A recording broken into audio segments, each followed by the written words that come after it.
Yeah, can both of you hear me? Cool.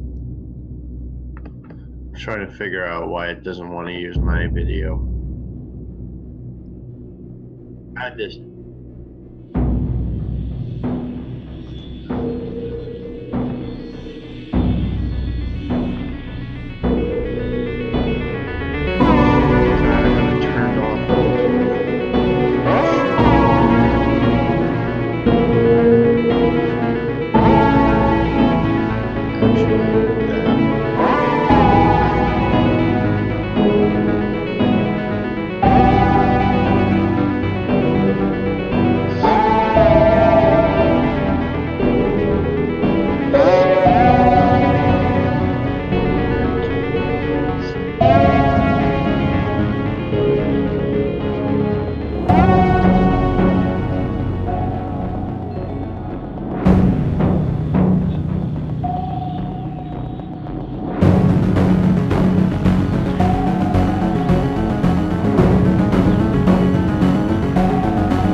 Something else here.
Yeah, the only noise that you might hear on my end is my cat is sitting on a paper bag.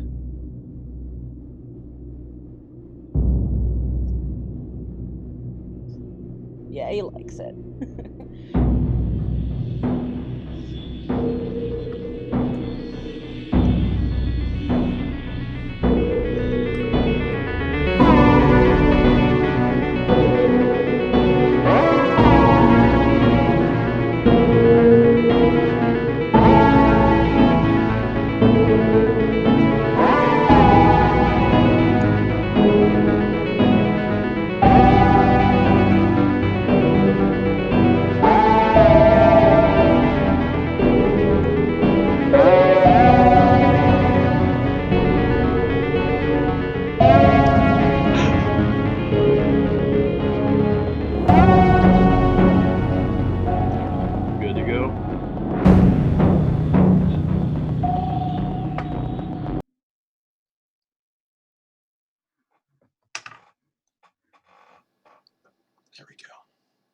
Hi everybody, and welcome to our very first session of Descent into Avernus.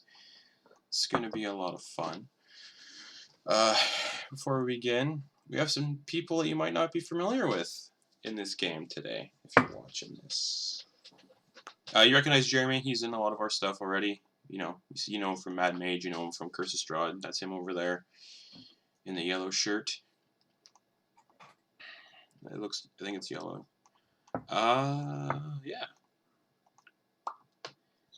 And then we also have some new faces. We have, going off of what Zoom's telling me, we have Alex. We have Quinn. And we have, oh my god, I already forgot. Sheeno. There we go, Sheeno. Long day for me. Cool. That's everybody. And this is getting into Descent into Avernus. It's going to be a lot of fun. But as always, announcements before we begin anything and everything.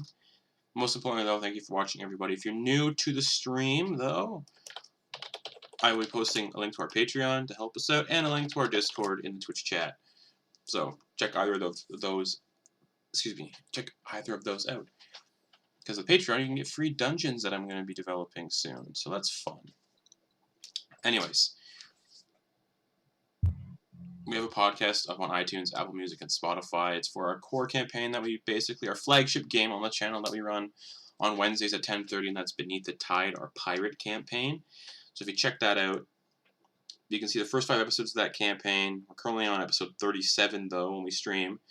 So you can at least listen to the first 5 and get ready for other audio stuff we're doing, like a podcast called Demystifying DMing. That's going to be all about DM tips and stuff like that. So keep an eye out for that. It's going to be a lot of fun. Because we're also going to be doing Dungeon Master interviews. So it's going to be lots of fun. But without further ado, we're here to play Descent into Avernus and mess around with some demons and devils. So without further ado, welcome to Baldur's Gate, a veritable nest of rats and vipers clinging to the rocky slopes overlooking the Chanthar River. From their high perches in the upper city, the local nobles, known as patriarchs, gaze down with veiled contempt upon the common rabble in the grimy lower city, which hugs the foggy harbor. The whole of Baldur's Gate reeks of blood, crime, and opportunity. One can easily fathom why pirates and traders are drawn to this place like flies to a carcass. Following the river farthest east would eventually lead you to El Turel, capital of the Holy Land of Elturgard. Or at least, that was the case until a few days ago. The flood of refugees from El Turel has gotten worse since news first arrived. The city has fallen. Everyone is saying Baldur's Gate is next, but no one truly knows who or what has claimed El Turel. The Patriarchs pay a mercenary army called the Flaming Fist to protect their interest in Baldur's Gate, and by extension, the city itself. The Flaming Fist has gained even more power since their charismatic leader, Uldur Ravengard, claimed the title of Grand Duke a few years ago. Apparently, Ravengard is missing. In his absence, the Flaming Fist has sealed the city gates to staunch the flow of refugees. No one is allowed in or out. All of this was brought to your attention shortly after you were drafted by the Flaming Fist to help defend the city. Your orders are to speak to Captain Zodge at the Basilisk Gate, where you guys will find yourselves, which pierces the city's eastern wall and takes its name from the various statues that rest in its niches and perch atop its battlements. Unseen beyond the Basilisk Gate, a dirt road stretches through the outer city slums to the bridge known as Worm's Crossing, then to distant realms beyond. Dozens of Flaming Fist soldiers are trying to control an angry mob of commoners eager to leave the city, armed with only a vague description of Captain Zodge. A tall man with long black hair and a leather eye patch. It takes you a while to find him. A fight breaks out between soldiers and commoners, and you finally spot the one-eyed captain as he wades into the fray and begins throwing punches. Just another day in the City of Blood.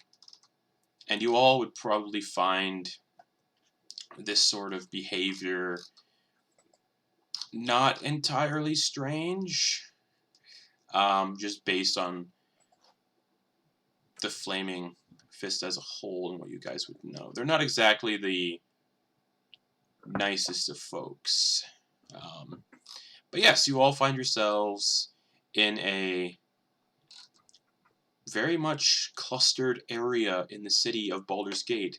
And unfortunately, chat, you guys can't see the map, but if my lovely players would like to look at the map, the green square on the map is basically where you guys are, just inside the city gates.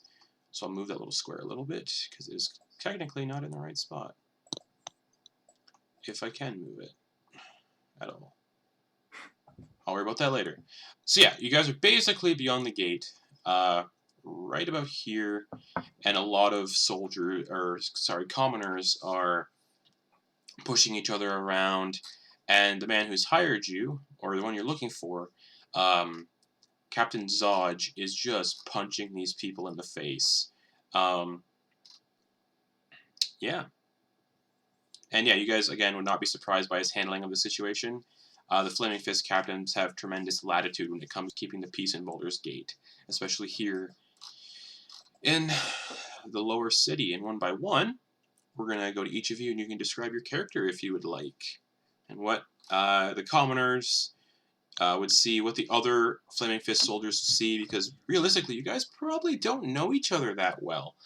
Unless you do, in your backstories. And yeah.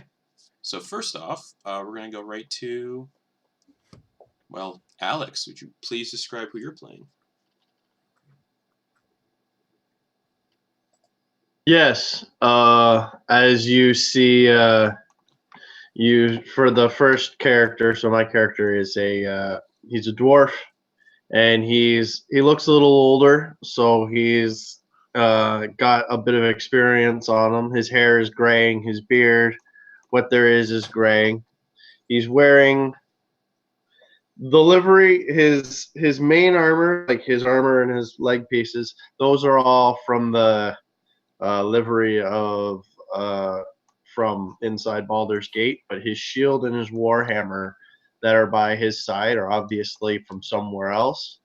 The shield actually has what looks like should be the symbol of a hammer in the middle of it as well, but it's been scarred by this massive, almost half an etching, half an explosion of a swirl over the hammer.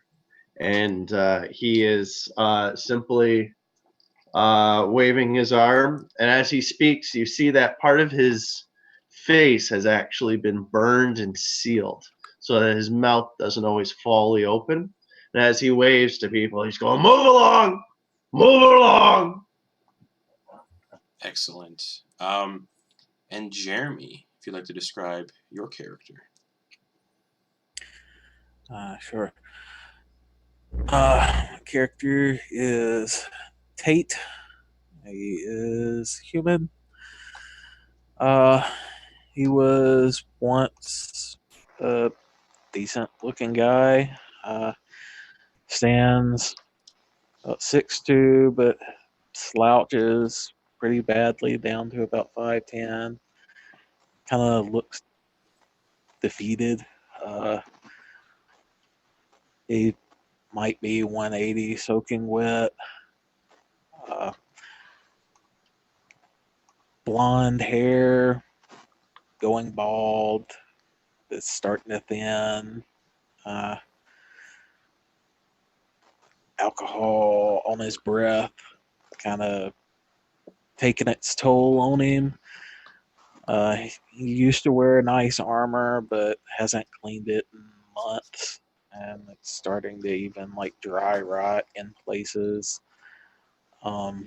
His weapon he literally drags around because he's too lazy to actually pick it up anymore, is just this half rusted great axe.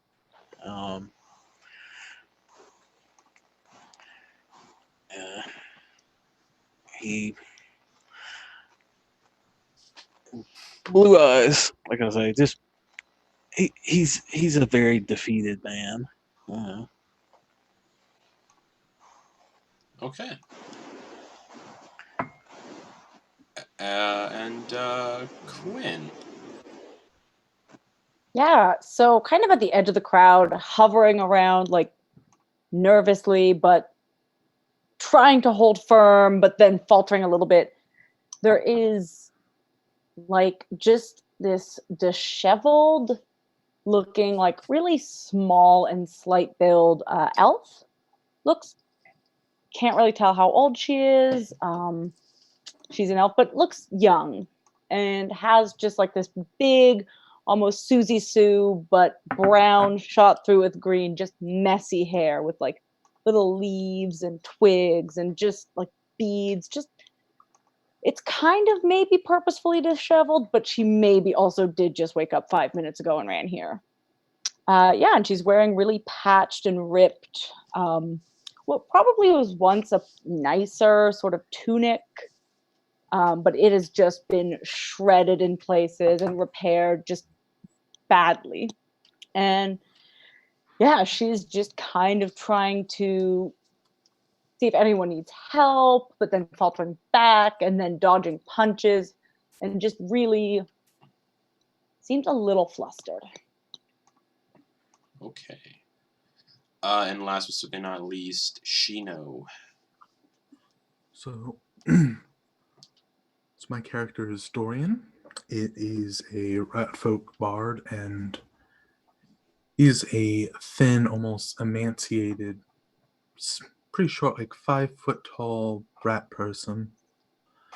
You know, carrying a rather large book bag on him, kind of with a quill, a quiver to the side of the book bag, and a bow strapped to the other one.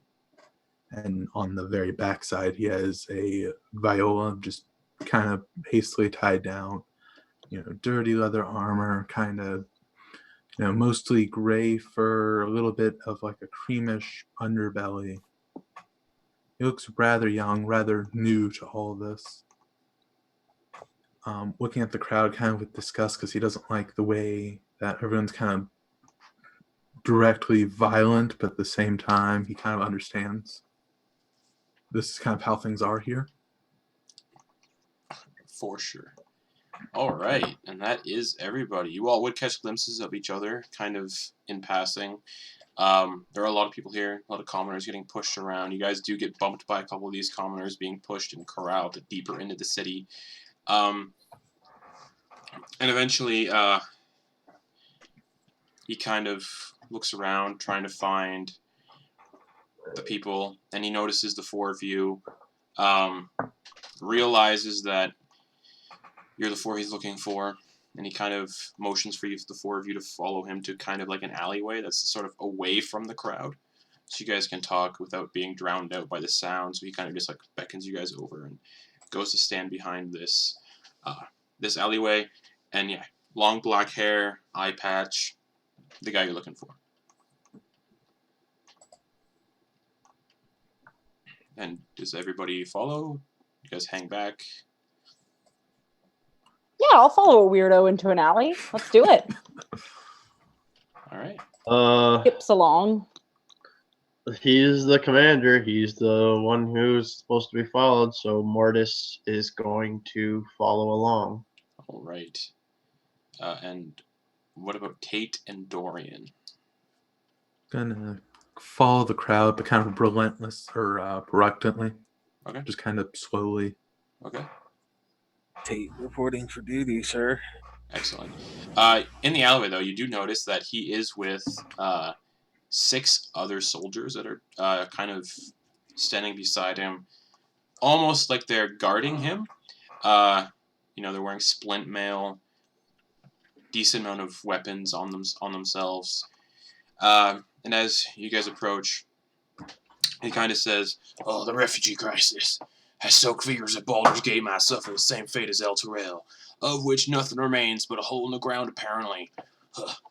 Our Grand Duke, Alder Ravengard, was visiting El Terrell on a diplomatic mission when the city was destroyed. Coincidence?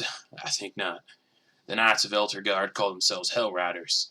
A few of them escaped the destruction and think we're somehow to blame for El Terrell's downfall. What a bunch of self-righteous rabble-rousers." We're arresting him on site, but that's left us short-handed to deal with another problem. For that, I need your help.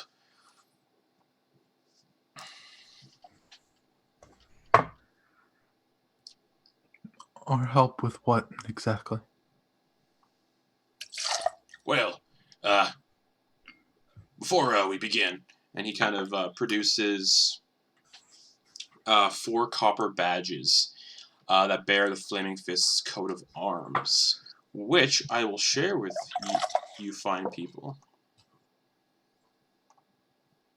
in our little group chat on Discord, so you can kind of get an idea of what that coat of arms looks like. And he sort of hands you each one of these copper badges, and as he hands you each one, he says, Baldur's Gate has long been plagued by followers of the Dead Three, the gods of Bane, Baal, and Merkel. I thought we had wiped them out, but apparently not. These purveyors of fear and death are taking advantage of the current crisis to commit murder sprees throughout the city. As my appointed deputies in this matter, you'll have license to kill these wretches on sight. Find their lair, wipe it out, eliminate anyone who gets in your way, and don't worry about collateral damage. If you do what I say, I'll see that you each receive 200 gold pieces in addition to my gratitude, which is worth considerably more. A few blocks from the Basilisk Gate is Elfsong Tavern. A spy named Tarina hangs out there gathering rumors for the guild. She owes me a favor, so tell her you work for me. Ask her what she knows about the Dead Three, and for the love of Baldur, be nice. Tarina has dangerous friends.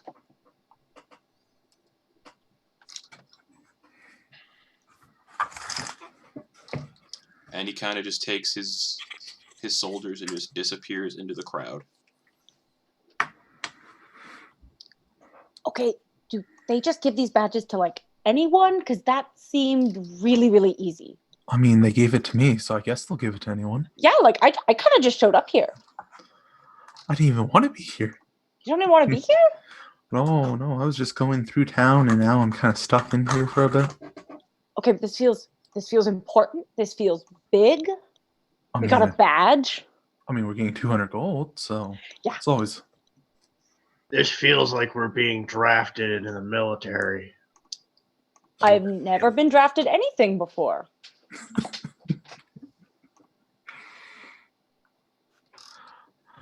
Well, is drafting bad? It usually means you're being forced to do something. So unless you don't want to do it, it can be very, very bad or a very, very good opportunity should it arise, as a soldier does get paid and food and shelter. Oh, I've just been kind of sleeping wherever. Yes, but I'd rather, at least get paid for living in the middle of nowhere than being treated like those refugees. Yeah. So we're gonna go to I'm gonna look over to Tay. I'm like, you've been kind of quiet. What say you in all of this? I find it easier to just follow orders. Kind of look down at the wearing the same colors as everyone else.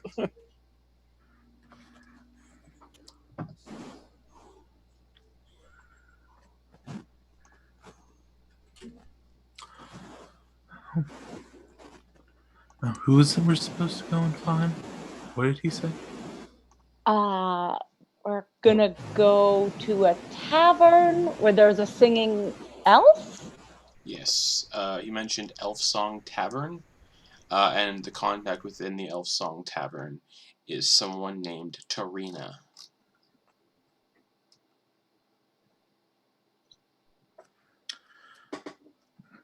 Well, I mean, do we really have anything better to do? Might as well just go there.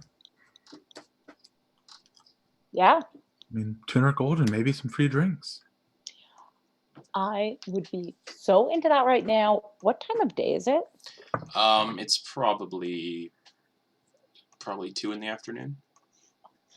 Yeah, I mean, we're getting started with celebrating early because we haven't done anything yet, but also late because it's afternoon. Sounds about right. Never too early for a drink. Were we given any hint as to what these people might look like that we're looking for? Nope. Not at all. Mm-hmm. But Oh. you guys have probably been in Baldur's Gate long enough to actually know where the Elf Song Tavern is, so there wouldn't be a lot of just wandering around trying to find things. You guys would know the Elf Song Tavern is probably right about here. Not too far away, about a couple blocks away. And you guys are currently right here. Okay. So it's only a few blocks away. I say the sooner we get going, the sooner we get paid. Yeah, and our whole mission right now is be nice, cause collateral damage. So I can do that. You make a good soldier so far, kid. I'm an adult.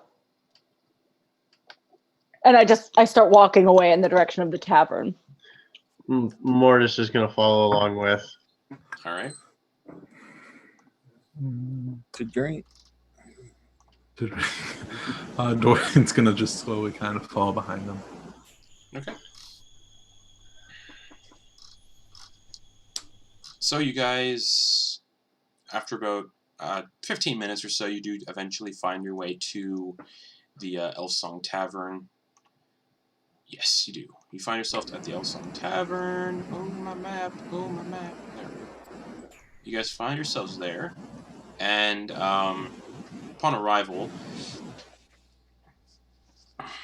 you guys see what looks like a 2-story building. Yeah, where are my descriptions? Yeah. Apologies.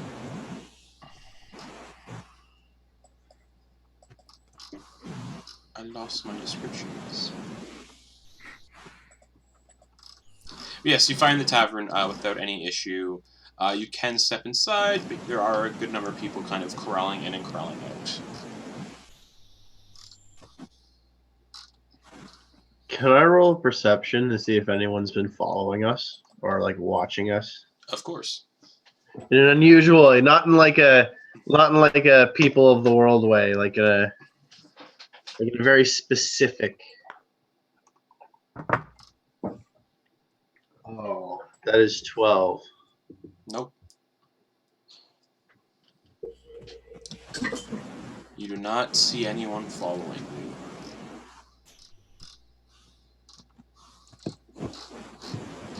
But yes, the 4 of you have arrived at the tavern.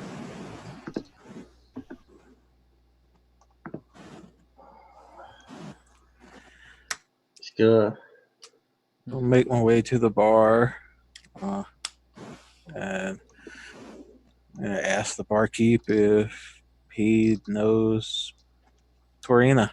All right. So yeah, you enter the Elf Song Tavern.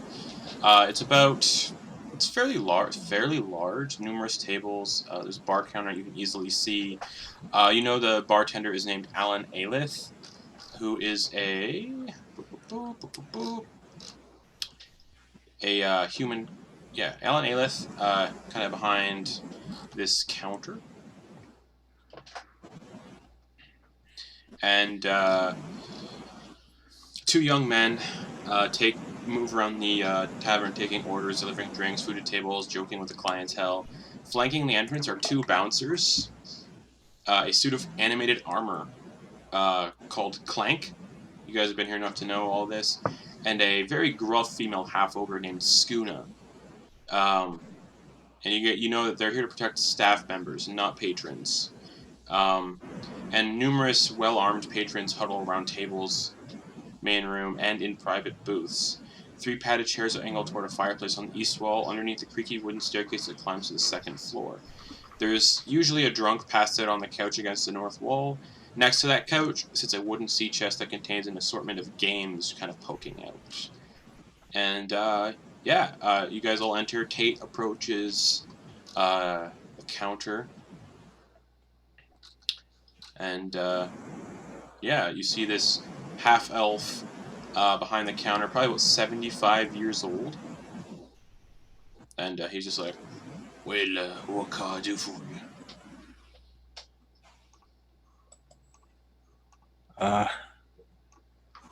you? Is Torina around? Oh, yeah, she's up on the second floor. Mortis is just gonna flash him the flaming hand badge. Yeah, she's up on the second floor. Thank you, sir. He's gonna flip him a gold. Okay. As you guys like are doing all this, you do see a few rats kind of scurry along the floor, like they chirp and run along. And from time to time, you notice a disembodied voice of a female elf fills the tavern with a very melancholy song. Doesn't really sound too nice. But you notice a lot of the patrons do stop speaking when that song starts, and then as soon as it ends, it goes away. Who all understands Elvish? I know Salyn most likely does, but does anybody else understand Elvish? Not me. Nope. Excellent. So, Salyn, you understand the lyrics to be a lament about an unnamed lover lost at sea. And you can probably imagine it's a spirit that haunts the tavern. And just sings. And that's about that. But yeah, the patron's like, upstairs, second floor. Takes the gold coin kindly. Thank you kindly. And you guys can easily see a set of stairs going up to the second floor of the Elf Song Tavern. I would have made a beeline for that chest of games to try to find something in there. Okay. In the chest, you find dragon chess boards, well-used decks of the three dragon anti-cards, and so on. So, like, maybe some loose dice. Not a full set. Most of these games, you notice, are not complete full sets. You get the idea that a lot of the patrons kind of substitute, like, pieces into the game. But yeah, you can find dragon chess boards, some very, very well-used decks, and yeah, some dice.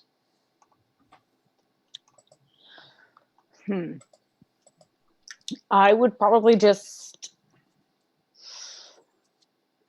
leave all of those there, and yeah, follow whenever anyone else starts doing anything else. All right. So where you guys are standing. Again, I don't have the map up on Roll20 because I forgot.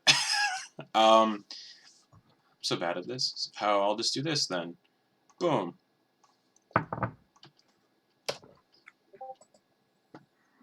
So you guys are in area E1 right now. Okay. The stairs going up are, well, what look like stairs to the right. But yeah, you don't see anything really worthwhile in the game box. So you guys, what are you guys doing?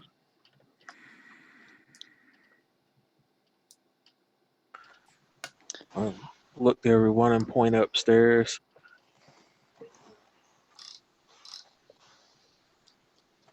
Mortis is gonna start making his way towards the stairs as well. Making your way towards the stairs. All right. Yeah, you guys can easily make your way to the stairs. A lot of patrons don't really even pay much attention to you guys. Yeah. Yeah, I'm just gonna like scurry after the group as they start making their way to the stairs and be like, hey, like whispering, but like not being super careful. Do spies like games? Is that a thing? Should we bring her a game? Or is Death plays chess? Never mind. Everyone likes games, kid. Is the question, DM, the table that's right beside the staircase? Yes. Is there anyone sitting at that table?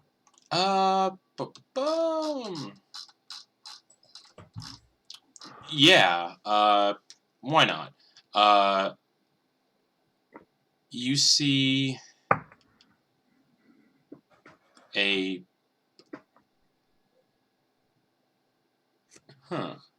Yeah.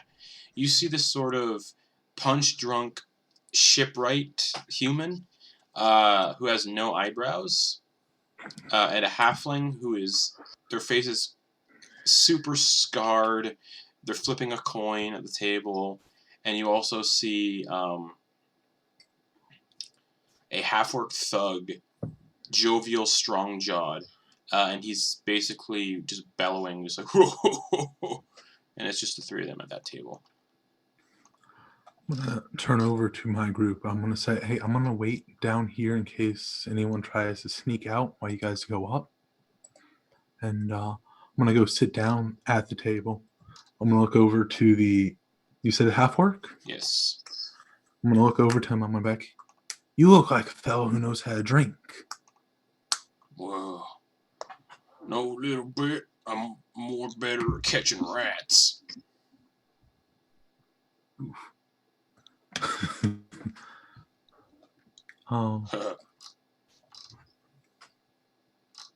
Actually, this is a question. How are the rat folk treated, I guess, in here? Because I didn't think about that. They're generally treated okay. They're not Oh, really, discriminated against or anything. okay. As long as I'm not elf, I'm okay with it. But no, I'm gonna say, hey, why don't you go get us, 2 glasses? I'm gonna pass him a gold piece. Okay. He's like, oh, all right. And he heads on over to the counter and starts, buying drinks for the table. And what are the rest of you guys doing? Going upstairs? Yes, Mortis is heading up the stairs. Okay. So you... Yeah, as soon as you guys get up to the stairs, you hear a bunch of people sitting at a table playing a game.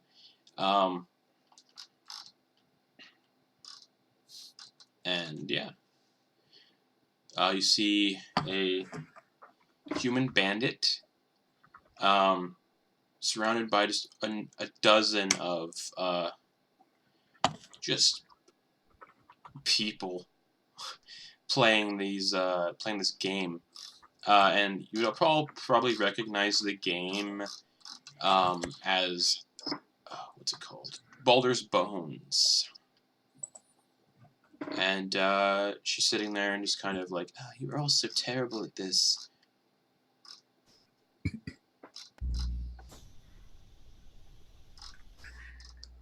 Is this a dice game or a card game?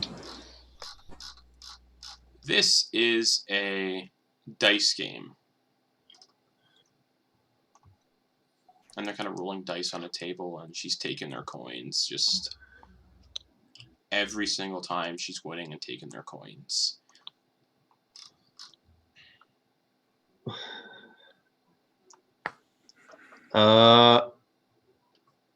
Mortis is gonna step forward and he's gonna be like, How much to play? 1 gold. Let's take a few rounds then. He's gonna put 2 gold down, and as he does, he's gonna make sure that the badge is nice and obvious on his chest. Okay. So you sit down at the table, and you notice that the others are kind of nervous, like they're running out of money.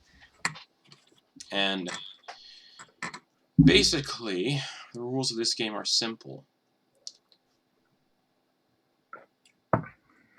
You need 3 6-sided dice.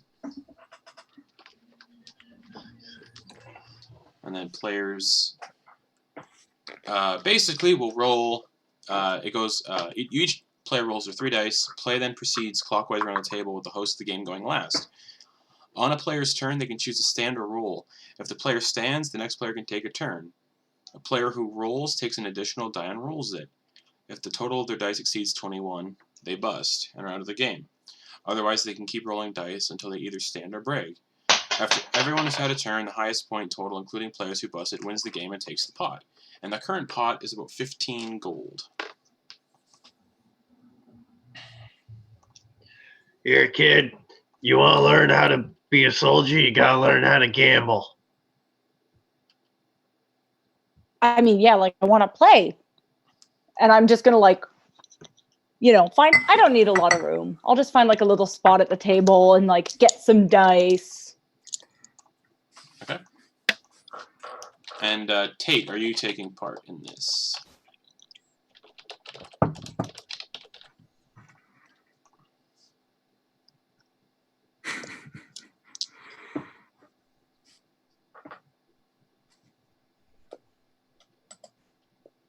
I didn't hear you, buddy. I don't know if he knows he's muted. Oh, sorry.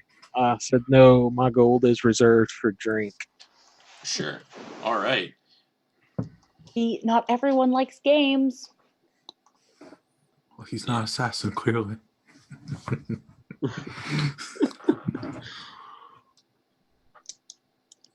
Oh, right. So, yeah. You notice some of the other patrons are like, no, we're done. They kind of get up from the table and walk away. All right. So, yes. So the game. Each of you put in 1 gold that are playing. So the pot is currently went from 15 to now 18. The pot is now 18 gold. Or no, it is 17 gold. There's only 2 of you entered. And then, yeah, clockwise around the table. You can choose to stand or roll. If you choose to stand, the next player takes their turn. Yeah, so if your dice roll exceeds 21, you're out of the game. Otherwise, you can keep rolling additional dice until you stand or break. Cool. Yes. So, see if we can figure this game out. So first up is Mortis. You can roll your 3d6.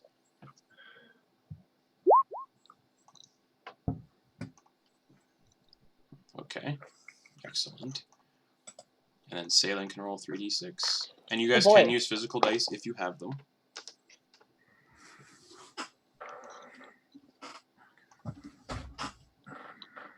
Yeah. Excellent. And then this guy's going to do his.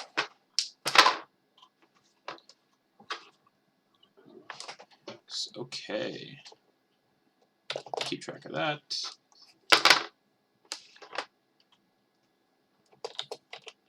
Interesting. And is there like a bluffing element, or can everyone see our dice when we roll them? They shouldn't be able to see your dice, so I will ignore the 9 that I saw. So yeah. Then yeah, it's gonna happen again. It's gonna go to the top with Mortis. Mortis is going to roll again. Okay.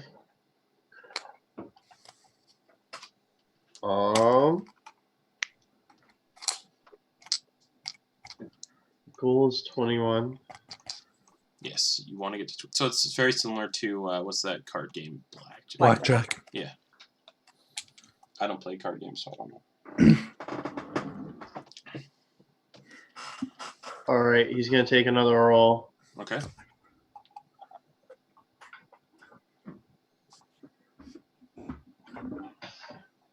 He's gonna stand. Okay, so you're standing, so it's automatically going to go to Salyn. Yeah, and does it look like the bandit is cheating at all, or like is there anything shady going on? Like the woman? Yeah. Give me an insight check. Oh, that's a 19. That's really A good. 19. Yeah, that is a 19 plus 5. Oh.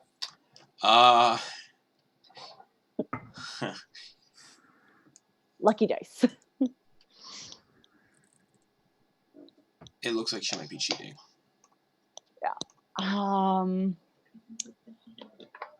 okay, I'm gonna like look at her and give her a little smile and like look at my dice and make it be like, oh, I'm really close to getting 21. Like, I don't know if I should roll, and I'm gonna roll. Okay. Then I'm gonna act very happy, like I just rolled something good. Sounds good. All right. Okay. One of the other people at the table, a halfling, who looks like he might be a little bit snooty. He's wearing a colorful cape. He's gonna roll.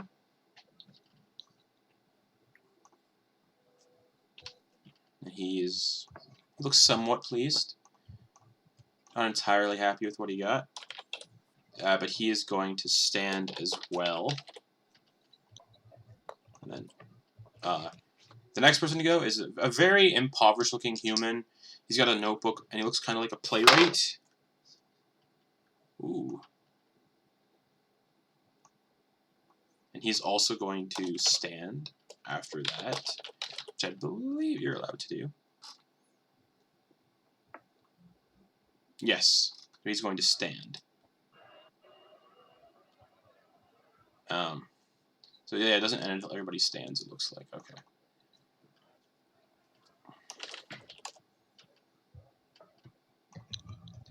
Alright, so, and last but not least,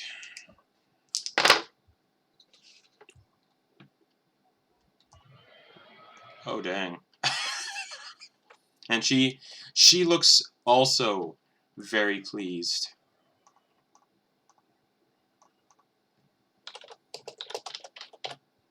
Okay.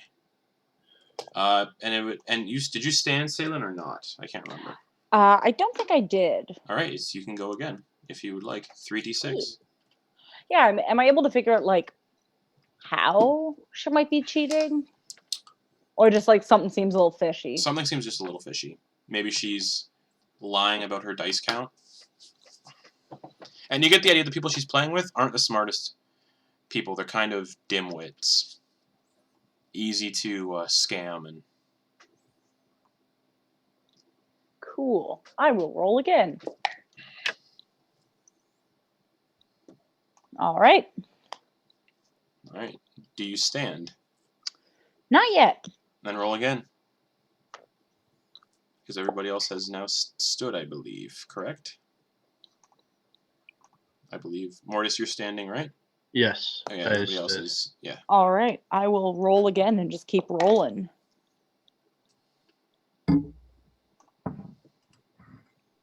I like your bravery, kid. And I like rolling dice and this fun song in this bar. And yeah, that's going to be it for me. Okay. And then one by one, people are going to start revealing what they got. So, first, Mortis, you lift up your dice cup. Mortis reveals a 15. A 15. Everyone's kind of like, looks impressed a little bit, like, oh, that was good. And then Salyn. I'm going to like lift up my dice cup and be like, bust! Did I win? I've got a 22. 42? 22. Oh, 22. Yeah, that's a bust, so you do not get the prize money. Good try, kid. Good try. The little halfling druid lifts up his cup and goes, I got a 14. Oh, I didn't win. And he kind of looks at you, Mortis, with like big sad eyes, like, I didn't win. I never win. And then the human, the very emaciated, impoverished human, lifts up his cup and he goes, oh, I got a 17. I'm winning. And then you see the female, the last one there, she kind of like lifts her cup up a little bit. And he goes, oh, I got a 21. Let's see it. No. And she goes to like grab the coins and pull them towards herself. And Mortis puts his hammer down on top of the table. Fine. You see the badge. You know who we are. Fine, I got a 23. And More so, than I got. And he just takes the hammer or scoops up all the coins and passes them over to the human. yeah, he's just like, oh, yes! I won for the first time. She keeps winning. She keeps winning. And he pockets all the 17 gold coins and leaves the table. The other ones just go, yeah, this isn't fun. I think you're cheating. And they all kind of leave the table, and she just sighs and goes, you must be the contacts. I thought cheating was part of it. Were we not supposed to be doing that? You're not supposed to get caught. Yeah. What do you want? So we're the contacts. Take it, your Torina? Yes. Yes, we are the contacts. Sit So, down. so you investigate. You're meant to investigate the dead 3, correct? What we've been told. I mean, hopefully not actually the dead 3. Hopefully just like some goons or whatever. Well, yes, it is their goons. They're causing a little bit of Cool. trouble in the city. I'll help you if you decide to stay here and help me for a moment. Some old associates of mine are, well, talking of, coming here to kill me. Oh. So Is it you 'cause need you cheat? need bodyguards, Essentially, yes. and you can I was told there was 4 of you. Where is the 4th? down the stairs watching. All right. That could be ideal, actually. They kind of use them as a meat shield before they get up here. Huh. Yes, that makes sense. And as she's talking to you, Dorian, you see 8 motley humans saunter into the tavern. The leader is a brawny man with a cloudy right eye, a cruel sneer, and a pirate's swagger. The others are an unsavory, rowdy bunch who act as if they own the place. We're looking for an old friend of ours, the dead-eyed man says. He sniffs the air. Goes by the name Torino, or so I'm told. Loves to cheat at Baldur's bones. And those of you upstairs can hear that, but Dorian, you can see them. You see a single human man and 7 people trailing in behind him.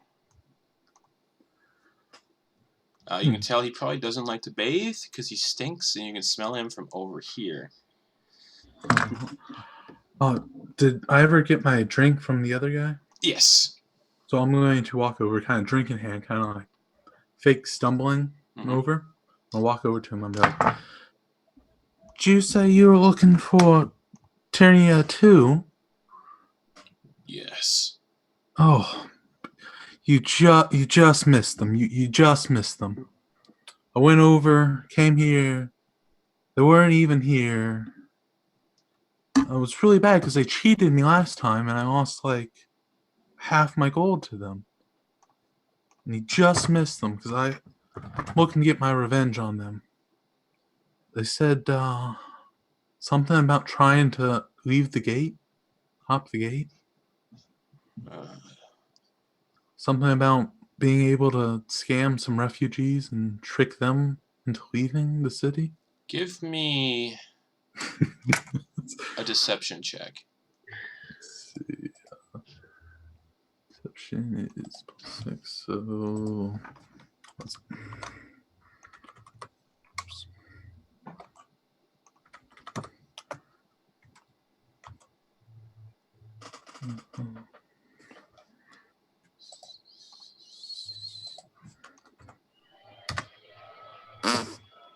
Oops.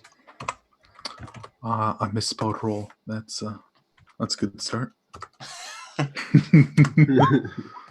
All uphill. Oh, a 24. All right. Huh.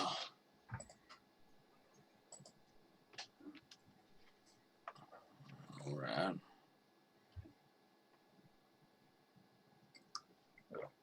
Okay. Well, I came all this way for nothing, then. So, you can give me 5,000 gold in coins or goods for my trouble.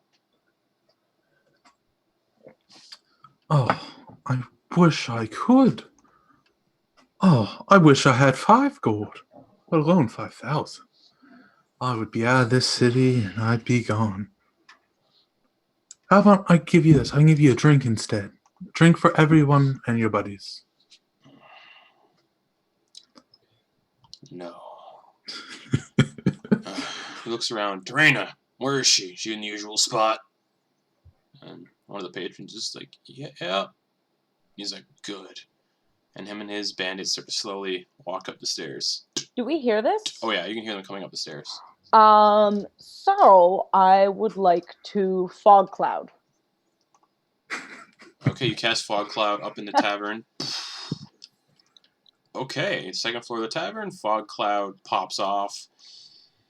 And he sees the fog kind of rolling in, and he goes, Oh, no, I didn't take that one. I don't have it. Never mind. okay, no Fog I Cloud. lied. I do not have that. I went for the ice knife instead. All right, you see this large sort of human pirate kind of approach. He's got a cataract just filled right eye. He looks like he doesn't bathe. He stinks. He's just disgusting looking. And as he comes up the stairs, Dorian, you watch as 2 of the pirates actually kind of stick near the front door downstairs to make sure nobody can get out. And yeah, you can clearly see these guys are meant to be pirates. And the captain and his 5 associates rise the stairs, and they go, Tarina, there you are. And without hesitating, he pulls out a scimitar. Mortis has his shield out and is turned around towards the pirates at this point. Oh, get out of the way, dwarf. My quarrel is not with you. Well, I can't say that I don't have a quarrel with you if you're about to make a problem for me. Fair enough. And he rushes her with his scimitar. And I need everybody to roll initiative, including you, Dorian, downstairs. All right. Oh boy. And then I'll go through and ask everybody once I am ready. Okay. Well, that just happened. Oof.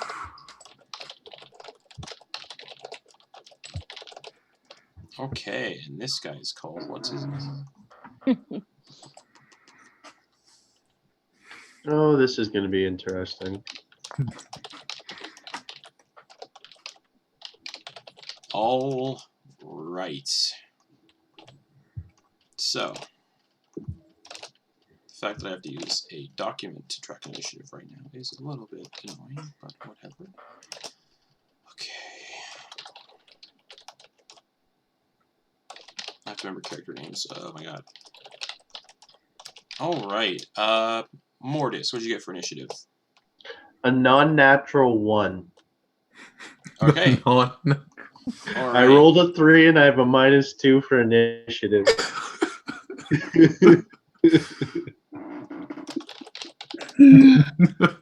Just put me at the bottom. Too bad. All right. Excellent. Salyn.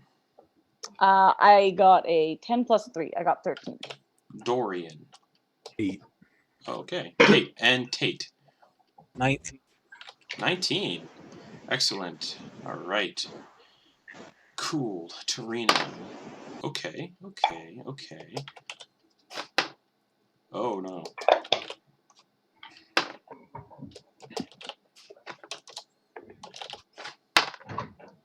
This is going bad already. Oh, no. Oh, no. Okay. Oh, he did not do good. Okay, so initiative order is going to be fairly simple. Boop, boop, boop, boop, boop. As this all begins to just go off.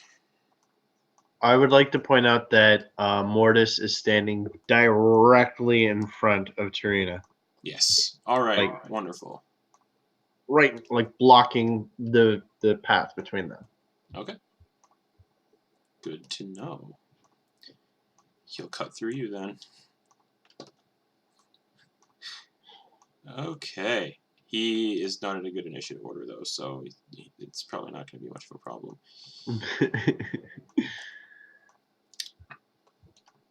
Basically, oh wait, no, I forgot. You're dead last. Yep. All right. Excellent. There's a lot to track here, but I'm excited.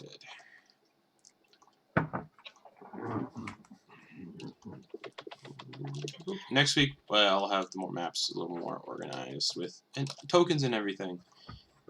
It's absolutely fine. But for now, one of the bandits is going to start, one of these pirates. And the pirate's going to lift up its crossbow and it's going to aim at, well, one of the only three it can see. And it's going to shoot at, I believe, well, the person who's protecting Tarina is going to shoot at Mortis the dwarf. Also, I forgot to mention this, on this whole channel as a whole, our critical rules are, if you roll critical, it's max damage of the dice plus modifier, and then you roll on top of it. So it actually feels like a critical. And this thing is going to shoot a crossbow at you and totally miss with a 5. Yeah, that's nope. You just ting off your shield, the bolt kind of just clatters to the floor, and the bandit's like, ah, damn it. And that's instantly going to be Tate. So based on the map, Tate, you guys are at the first table from the stairs. So these bandits and the bandit captain are about 10, 20, 30, 40 feet away. Okay. Or, actually, no, each square is 5 feet. My apologies. They are 5, 10, 15, 20 feet away. Okay. Say one has already started a charge. Yes, the captain, he's about 15 feet away. As his weapon is out. Yes, a scimitar. Okay, weapons out. And he smells like rotting fish.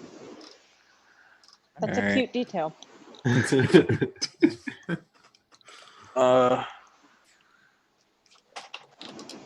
I'm gonna go non-lethal. I'm gonna hit him with the broadside of my great axe, just like a baseball bat.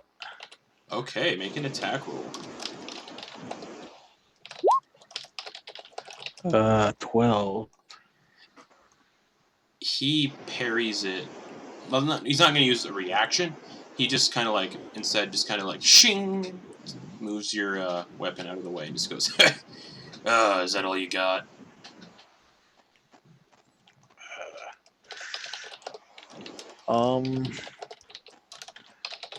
Yes, that is all I have. Alright. Alright, level 1. Woohoo. Goals. Alright, that's your turn then, Tate?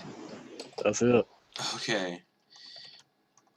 Yeah, one of the other bandits is then going to pull their weapon out, and you moved up to the captain, correct? To make an attack? Yes. Alright, yeah, so you're 15 away you're 10 feet away from everybody else, roughly. One of these bandits is just going to approach you and try to stab you in the side with their scimitar. Like, just try to, like, get you in the weak spot. Probably not an 11 to hit. No. You kind of just, like, sidestep out of the way, and they miss by a few inches, almost stab their captain in the belly. And they're like, oh, sorry, Captain! Oh! And then one of the other bandits is going to go and shoot a crossbow bolt at Salyn. Ooh. Okay. 17 plus 3, so a dirty 20 to hit. That hits. Yes. All right, yes. This crossbow bolt looses and hits you in the left shoulder. And you take 6 points of piercing damage. Right in the left shoulder. All right. And he goes, oh, I got one. Got one. And, oh, Lord. Another bandit He's going to aim a crossbow bolt and shoot at Mortis. Nope, that's a 2 + 3. Nope. Off the shield again. Ting! You're just blocking these crossbow bolts. Almost like you've done this before. With that, it's Tarina. It's her turn, and she's just like, oh, I'm so sick of this shit. And she's going to run up to the captain. Actually, no, she's not. That's really stupid. She's going to run up to the bandit that is, well, engaged with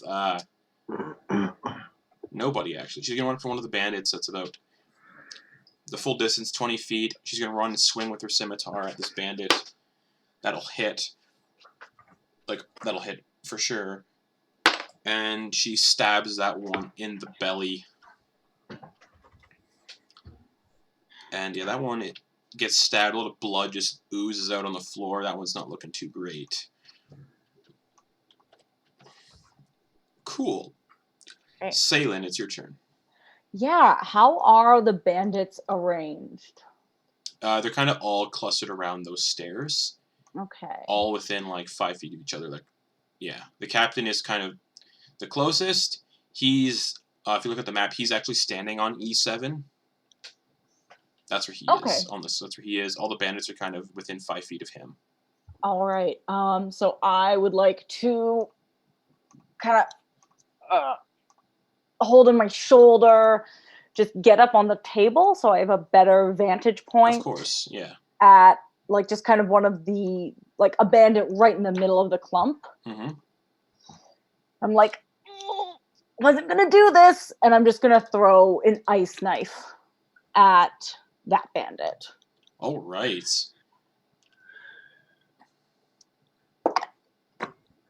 Ooh, not great. That's bad. So the captain? Whoever is kind of in the middle of the bandit clump. That would be the captain. That would be the captain. Then I'm going to throw it at that guy. I don't think it's going to hit. That's an 11. Yeah, that misses, unfortunately. Kind of just ducks and hits the wall behind him.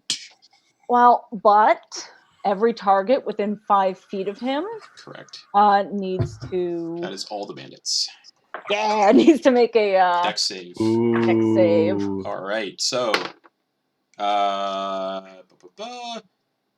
The first bandit got a 17. Bang, okay. Bandit number 3 got a 9. Yes. So bandit 5 succeeded, bandit 3 failed. Bandit number 1 also got a 17. Bandit number 4 got a 13.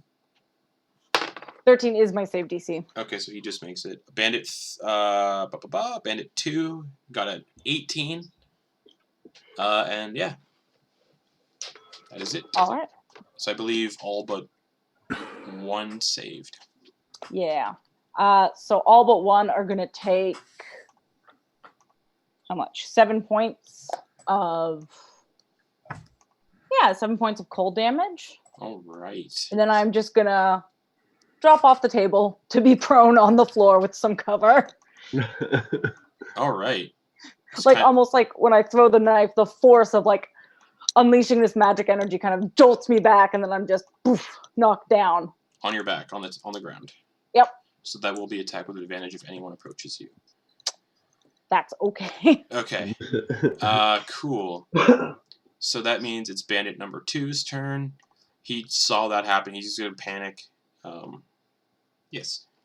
He is going to panic, seeing all that happen, and shoot a crossbow bolt at Tate. 12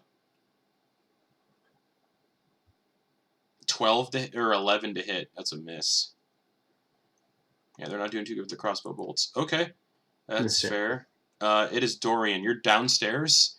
There are 2 of these pirates guarding the front door, so nobody can escape. But you do hear conflict going on upstairs. Do the 2 that are right beside me, they seem aggressive, or they're just kind of like... Oh, they're guarding the door, and it looks like they're going to kill anybody who tries to flee, or... Well, not anybody who tries to flee. They look like they're making sure a certain person doesn't escape. Okay. You know, the mysterious person that I haven't seen yet. Yes. They were. And these 2 are currently not engaged in combat. Their weapons are kind of just at their sides. So I'm gonna go lean against the wall beside one of them. I want to go. You know, why do you listen to him? Like, Surely, like, you could be a better captain than that retard over there.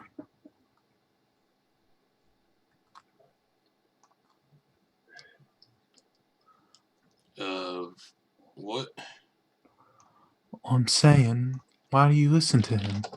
You get more gold if you go off and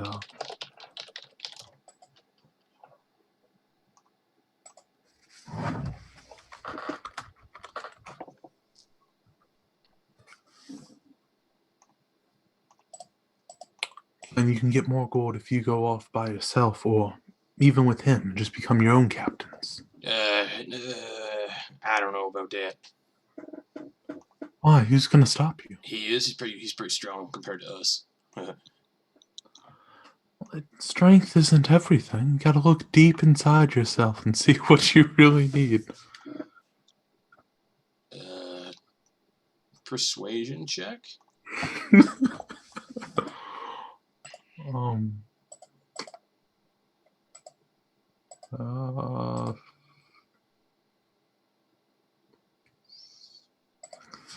A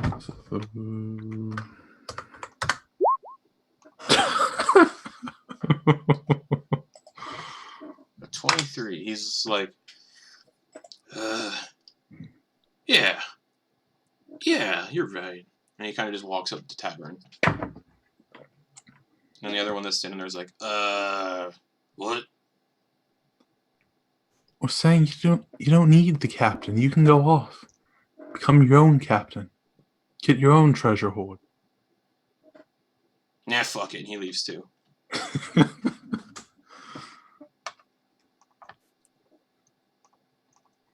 Alright. Anything else? Do I still have my movement? You do. I'd like to go up the stairs. So I'm right at the entrance, so Yeah. That's It'd be about 5, 10. You can get your boat. You'll be about 5 or so feet away from the stairs, bottom of the stairs. let's go with that. Okay. Excellent. And now it is the captain's turn. And I believe Tate, you walked up right to him, didn't you? Yes, sir. Yeah, he's gonna make 2 attacks against you with his scimitar.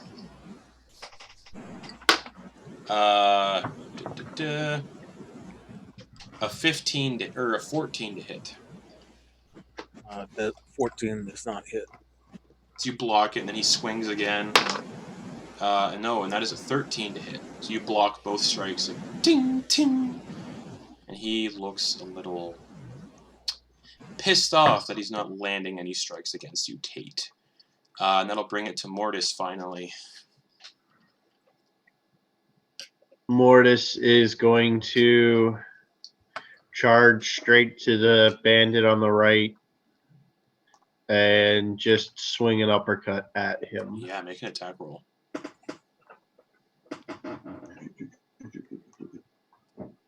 Oh, that is +5, 19. That hits. Roll damage on that as you whack with your hammer.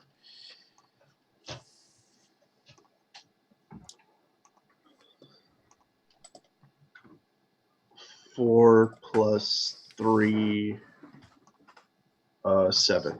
7. All right. Yeah, you hit that bandit, and you hit him good alongside, like, up the chin. You hear like a crack as his lower jaw kind of like dislocates, and you scatter a lot of his teeth across the tavern floor, and blood is just pooling out of his mouth. He's just like, ugh.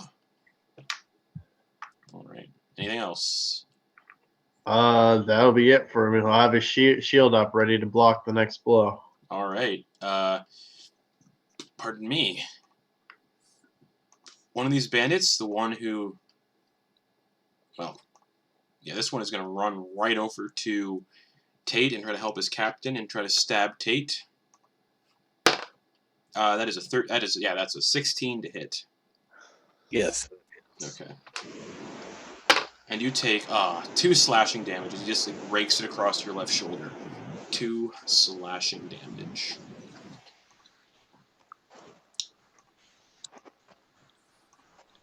All right, that's his turn. And it's your turn, Tate. You have the captain directly in front of you and one of these bandits directly beside you. I am going to rage out. Going to scream, and in fact, I'm going to scream Schoona's name. Schoona, get your ass up here. And I'm going to take a swipe at the one that just nicked me. Yeah, sure. Make an attack roll.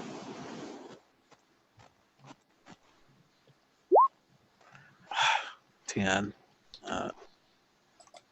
Yeah, unfortunately, a 10 misses. They kind of sidestep, and your weapon just slams into the floor of the tavern, kind of cracks one of the floorboards, sending kind of like debris up into the air. That's it. Okay. Yeah. The bandit who just had its teeth shattered is just like, oh, and it's going to try to stab at Mortis. Oh, 17 plus 3. Am I right? Yes, 17 plus 3 to hit, so that's a dirty 20. Yeah, I mean, my AC is 18. And it kind of like swings and slashes you, but it's not like a fatal wound. They get you across the sternum as a slash, and you take 2 points of slashing damage. All right.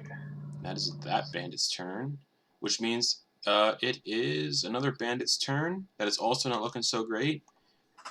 And they're the one who got hit by the shards of the ice knife, so they're gonna like look around, try to see who cast it. They can't because the person fell backwards behind the table. 3, 2, 2. So this bandit is going to shoot a crossbow bolt at Mortis. And that'll most likely miss. Yes, that misses. That is a 12.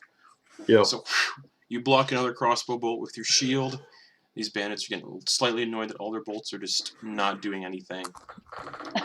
The other bandit is going to rush towards the table, kind of like slide over the table, and land on the other side where Salyn is now prone on her back. And the bandit's going to go, found you! And he's going to bring his scimitar down on your belly. All right. Cool. That is a 15 to hit. That'll hit. Yeah.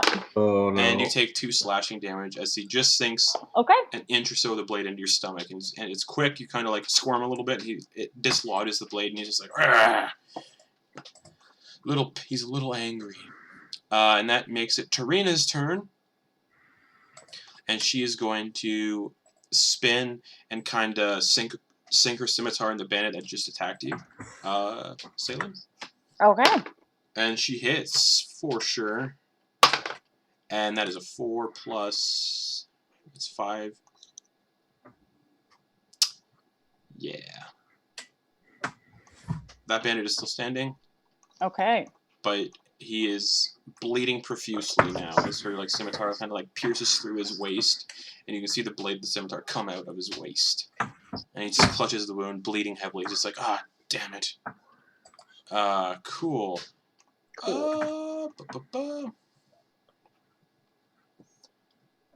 And it's your turn, Salyn. Yeah, I am just going to attack that jerk with a little thorn whip. All right. I believe a disadvantage because you are still prone. Oh, I'll use half my movement to get up. All right, and then thorn And whip then him. do that. Yep. Cool. Thorn whip. Use this one. Oof, that misses. That's a 9. Yeah, unfortunately, that miss. He kind of like ducks just in time as this like whip of just pure thorns sails over his head. He's just like, what the fuck? Shit. Okay. Yeah, that's gonna be it for my turn. Okay.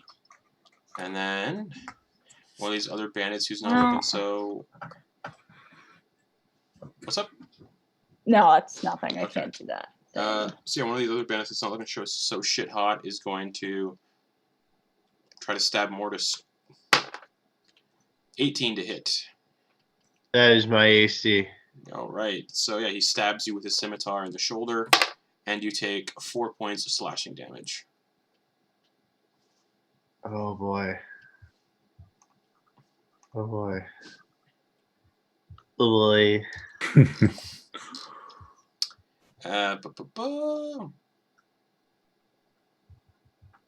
All right. And cool. Yeah. Dorian, it's your turn. You're at the bottom of the stairs. Can I stealth up the stairs? Yeah, give me a stealth check. Alright, let's see. And it's 25 feet to the top of the stairs. Okay, I was about to put that in the stream. That would not have worked. No. Yeah, you get to the top of the stairs with no issues. Okay, what do I see when I make it to the top? Bandits all over the place. Well, most of them are within 5 feet. And the captain is currently 10 feet away.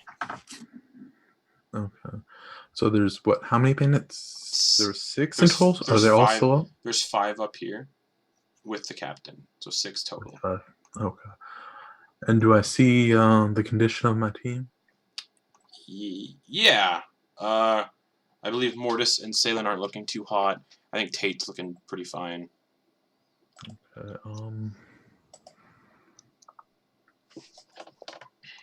Oh no, that one I have to be in touch range. Of course. Pretty Of fine. course. Oh yeah, your team is not looking great. Salyn looks like she has hardly any health left, and yeah. Okay. I just looked at This the is extension, so this is bad because I don't have a long range heal spell. Level 1. No one got all of it. So who's looking the worst? Like of all the I guess if I make an attack, would they all notice me? most likely yes. Most likely. Okay. A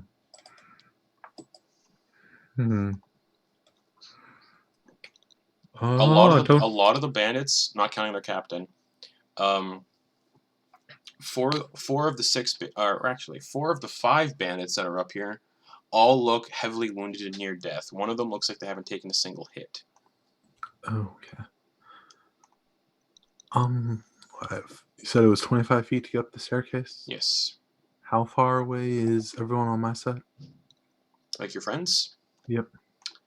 So the closest would be Tate. He is about 10 feet away, engaged with the captain. And then Mortis is about 5 feet behind him at the table. And then Salyn is 10 feet behind him on the other side of the table where another bandit stands. And yes. For using a bow in short range, it's if they're farther than 5 feet away, it's normal. But if they're closer, it's disadvantage. Yes. Yes. And they're what, 5 feet away from me? Yes. So it would be not Disadvantage. at disadvantage. It would be disadvantage, yeah. Okay. I guess I'll go down the stairs a little bit. Okay. So I you guess. can go down the stairs about 5 more feet, and I believe that's your full movement speed. I think my movement speed's 35.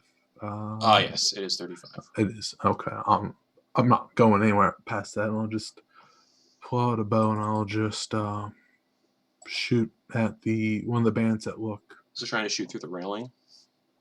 Yeah, let's go with that. Okay, so it's 2/3 cover. Or not 2/3, it'd be quarter cover. I need to look what makes most sense. Let's see. Half cover. It's half cover. Half cover. Oh boy. Yeah. 6. I mean, my rolls have been decent, so let's see if I can keep that up. Okay, never mind. So 13. Yeah, so +2 because of the their half cover. That just misses. Their AC gets bumped up to 14.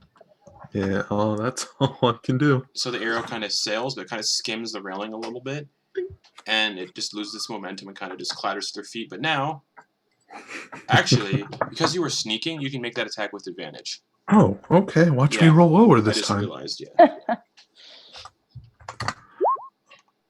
Woohoo! That hits. You hit the bandit in the back. Roll damage as the arrow sinks in between his shoulder blades. Oh, this is a short bow, so that's D6. Okay.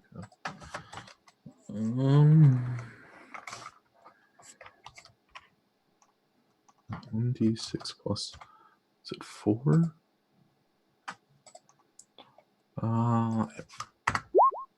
Okay. Okay. Yeah, you hit that bandit in the back, and they kind of just go, ugh! And they fall over dead Woo! I did something. on the ground. All right. Anything else? I believe that's movement, action. That's it. Yeah. That's it. Okay. Excellent. The captain's turn. And I forgot that he has 3 attacks, not 2. Oh no. And he's going to make all 3 at Tate. The one in front of him. So he's going to go swing twice with the scimitar. The first one is a 7 to hit. Yes. The second one is a 15. Hit. Okay. You take 4 slashing damage. I reduce that, correct? Correct, because you are raging, so you have, it's 2. As the scimitar sinks into your shoulder a little bit, and then from his side he draws his dagger and stabs it into like your femoral artery in your leg. Just oh, natural 20. Oh. Ouch. So for our rules, max damage plus rolled damage. So oh, I rolled max on the die. So Oh no. Tate, you take. Jesus, hold on. Let me look at something here, because You outright die. Welcome to the game. Oh no. We might be in Dagger trouble. Max D4? damage, roll damage on a. you take. No, you're still fine. You're still Oh fine. yes, you're. You take half of that. You take 18 points of damage. Reduced to half, you take 9 points of damage. You are still up. Oh boy, that would have. So, because you're raging. So the dagger slams into your leg. Blood just spurts out. And that hurts you real bad. Yes, it did. Oh man. But that is his turn. Making it Mortis's turn. Everyone is not looking solid. Mortis's first move is to swing at the one the bandit that's in front of him. Yeah, sure. Just gonna deal with the issues in front of you first. Yeah, the one whose teeth you shattered. Yes. That is 17 plus 5. Oh yeah. That hits. 22, Oh, I guess. roll damage on that. Did you swing your hammer? 78.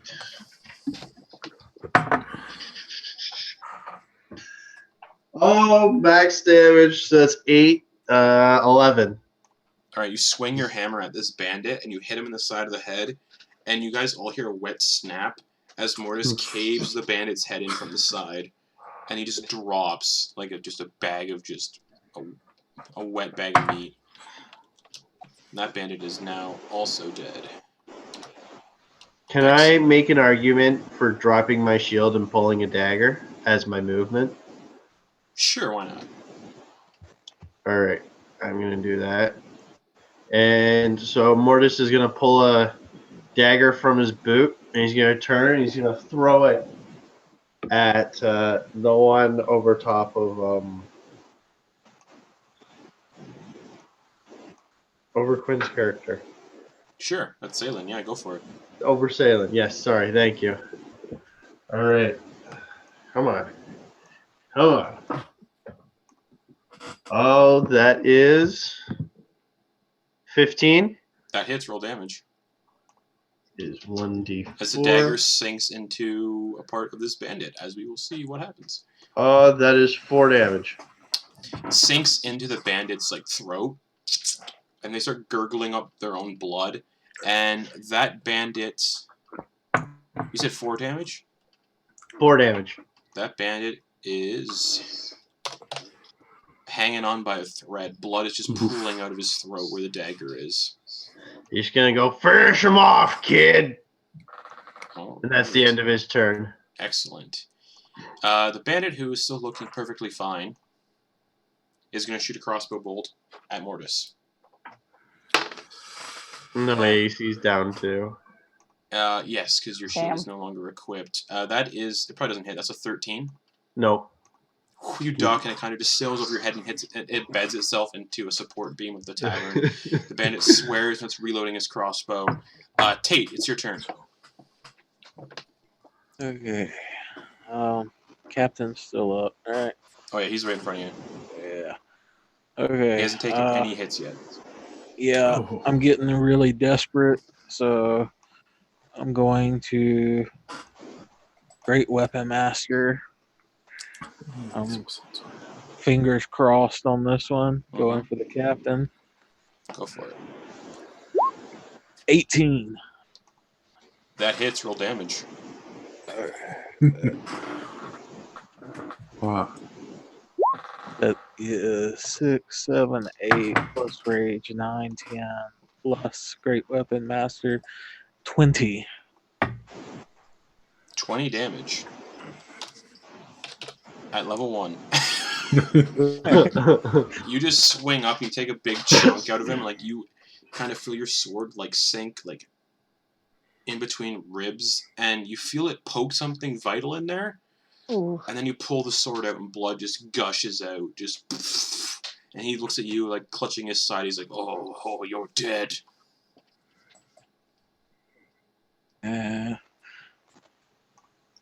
gonna just kind of slack jaw. I was hoping that was gonna drop him. That's my turn. All right. Yeah, one of these bandits that is still in front of you, Tate, is going to stab at you. Goodbye, Tate. Probably not. Yeah, 12. No, it misses. Yeah, it does. Hello, Tate. The bandit who is in front of Salyn, who looks like absolute shit, he's gonna slash at her. Like, just he's like, ugh! Knife sticking out of the side of his neck. Yeah, just like 15 to hit. Yeah, that hits. 4 slashing damage. Yeah, I'm down. So he hits you on the shoulder, you drop, unconscious. The bandit captain's like, "Oh, just give us Tarina, and none of you have to die." And he's like clutching the wound where he's bleeding. His bandit-like associate's like trying not to pass out from blood loss with a dagger sticking out of its neck. Man, all right. Tarina is just gonna say, yeah, she's gonna stab the bandit she's behind. That's attacking Salyn. That'll hit. And she cuts that bandit's head clean off with her scimitar. The dagger still stuck in the neck as the head kind of sails through the air and lands on the table on one of the plates. Just yeah, so that bandit is dead. And then she's going to use her movement and approach Salyn, and on her next turn attempt to stabilize Salyn. But as for now, it's Dorian's turn. So how far away is Salyn? From you, because you went down 5 feet on the stairs. Well, let me rephrase that. Do I actually see her go down, I guess? Yeah, she's about 30 feet away behind the table. Okay. You can't see her from here. Okay, well, you can just see the pieces of her from behind the table. oh, did I see her actually go down, though? Yes. Okay. Well, here's where I die from opportunity attacks.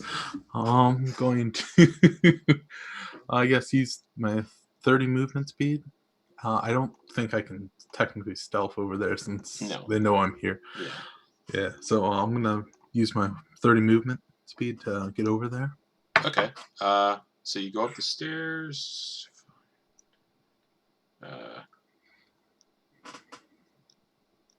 So you'd actually be, you have 35, so you could actually fully get to her. Any opportunity attacks along the way, or am I Well, good? I'm saying no because you didn't really engage with any. The one you did engage with died. Okay, perfect. Yeah, so you can get over there without getting slashed at by any of these guys. Okay, so I don't die either. Okay, I will cast Cure Wounds. Excellent. 1d8 plus 4. Let's see. I did that in the stream bot again. Well, 5 hit points. So you are Take conscious, them. prone with 5 hit points.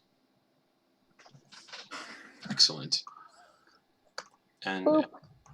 anything else, Dorian? is there still? They killed the person that's right next, or they killed the bandit that's right next to her. Yes. All right. I guess that's it. Okay. It's the captain's turn.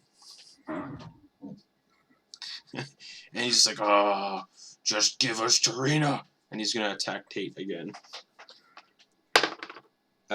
First scimitar hit will hit. That's an 18 plus 5. Yes. Oh. So Tate, you take 4 points of slashing damage. Oh. I'm down. And he just steps over your body. And with his movement speed, he will approach next Mortis. And make his 2 other attacks. Ooh. His second scimitar attack, which is a 10 to hit. Nope. And then he's going to aim his dagger, just like you did to one of his bandits, and aim it for your throat. At 10 to hit again. Nope. You're just like, whoo, whoo. And then, yeah, he's standing now in front of you, which makes it your turn. I mean, what else can he do? He is going to hit him with the Warhammer. Go for it. Warhammer. Yummy, yummy.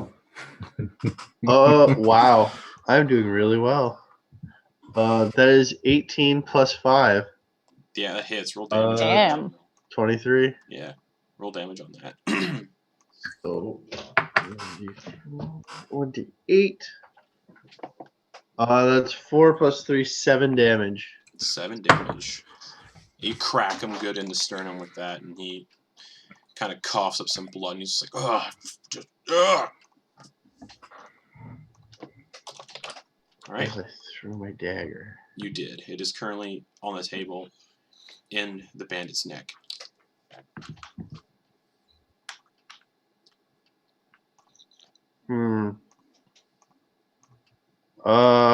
Alright, he's gonna pick up his shield again, and Okay. he's gonna position himself so he is once again between the bandit captain and Tarina. Okay, yeah, you, Tarina, and Salyn are all kind of like in the same area now. Dorian is in the same area, so you guys are all kind of clustered together. Tate is on the ground, like, ugh, bleeding out. Okay. Alright,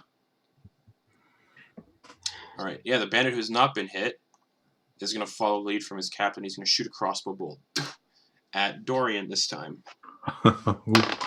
And that will be a 15 to hit. Oh, that just barely hits.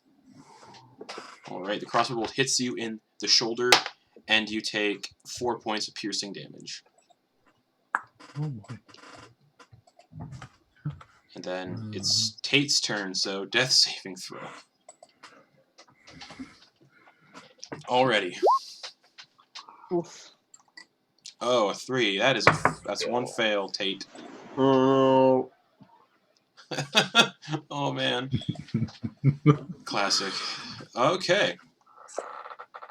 Alright. Yeah, one of these other really wounded bandits is going to approach Mortis and just try to stab him. That is a 15 to hit.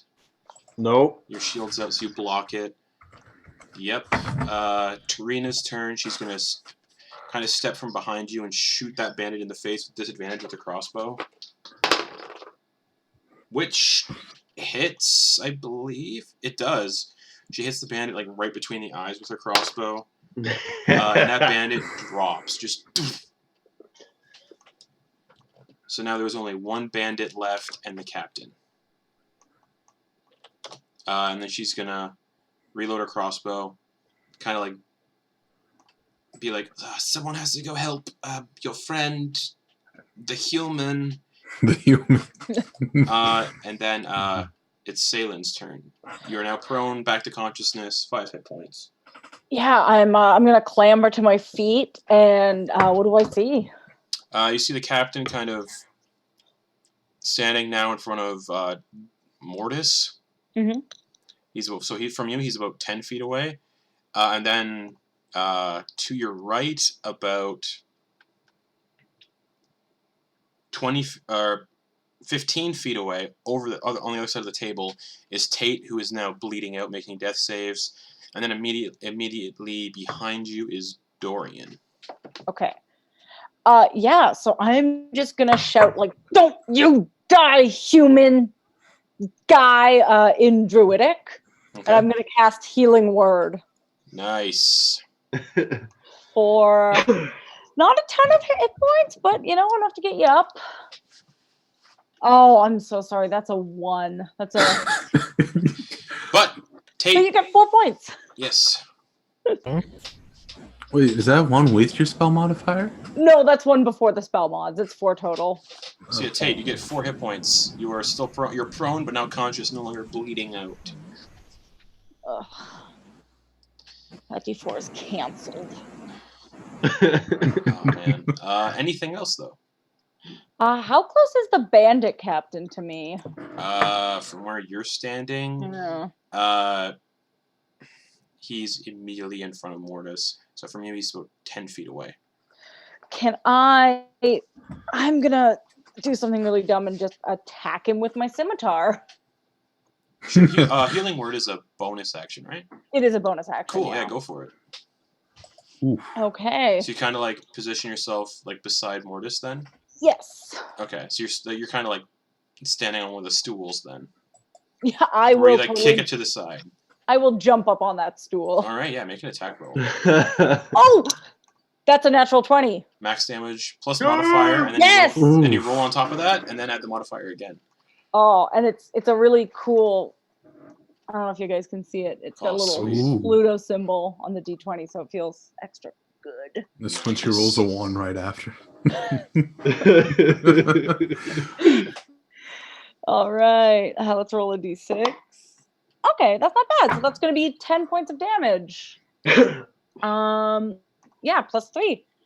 Okay, 13 points of damage. Was that with your critical bonus thing? Yeah. Okay. Yeah, that's 4 plus 6. Okay, 13 points of damage. Yeah, you slashing him real good too. He's getting slightly annoyed that you guys aren't just letting him kill this woman. He's like, just let me kill her. I want to learn how to cheat at dice. Okay. Is that your turn? Mm. All right, That's my turn. Dorian. So there's just the captain and the other bandit? Yeah, the other bandit looks 100% healthy. Has not been hit yet. You know what? I'm going to join the trend. I'm going to go attack the captain. Why not? All right. What's going to do? Kill me? So, based on the captain, you can't actually get to him. You'd have to, like, stand up on the table. Oh, wait, I'm shooting a bow, though. Oh, yeah, sure. Go for it. He's 10 feet away. Okay. Is that at disadvantage, or am I good? It's just normal, yeah. Just normal? Okay. Yep. What's it, plus 6 to hit? Action, short bow. Yeah, plus 6 to hit.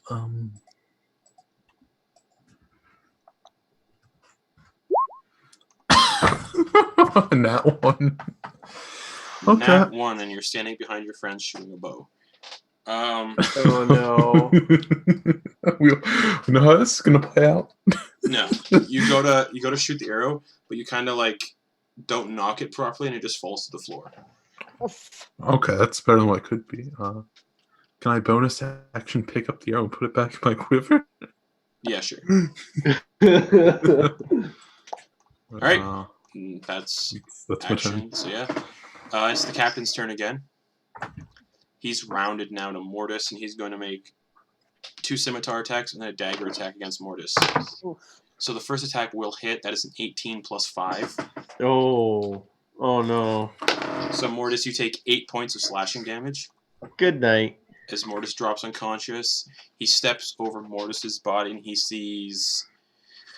Well, he sees both Tarina and Salyn, so he's going to attack Salyn first Sure. with his second scimitar attack, which is a 14 to hit. Oh, that hits. Yeah. You take 4 points of slashing damage. Okay.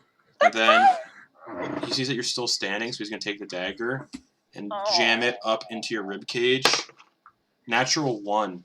Oh. So the dagger, he kind of like slips a little bit on his own blood that he's leaking out, and he misses completely. Oh, It's what he deserves. yeah. TPK for session. Mortis, death saving throw.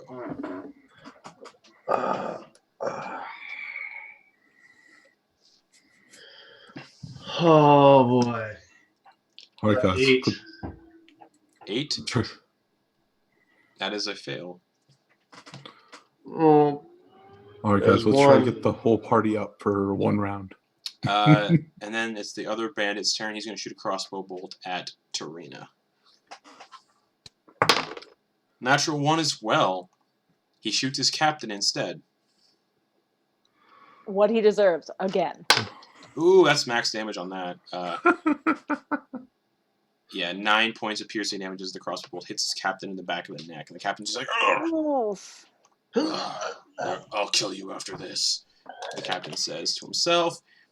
Tate, you're actually conscious. You're on the ground. There's a bandit literally like 10 feet away from you reloading a crossbow. And the bandit captain is, based on where you are,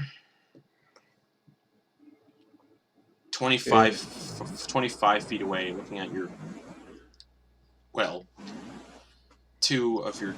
one of your down friends. And the others, and then Salyn looking quite not so great either. Yeah, I'm thinking, yeah. Captain's got to be looking pretty bad, huh? He's not looking too good. The other bandit who's been shooting crossbow bolts has not taken a single hit, and he is 10 feet away from you, that one.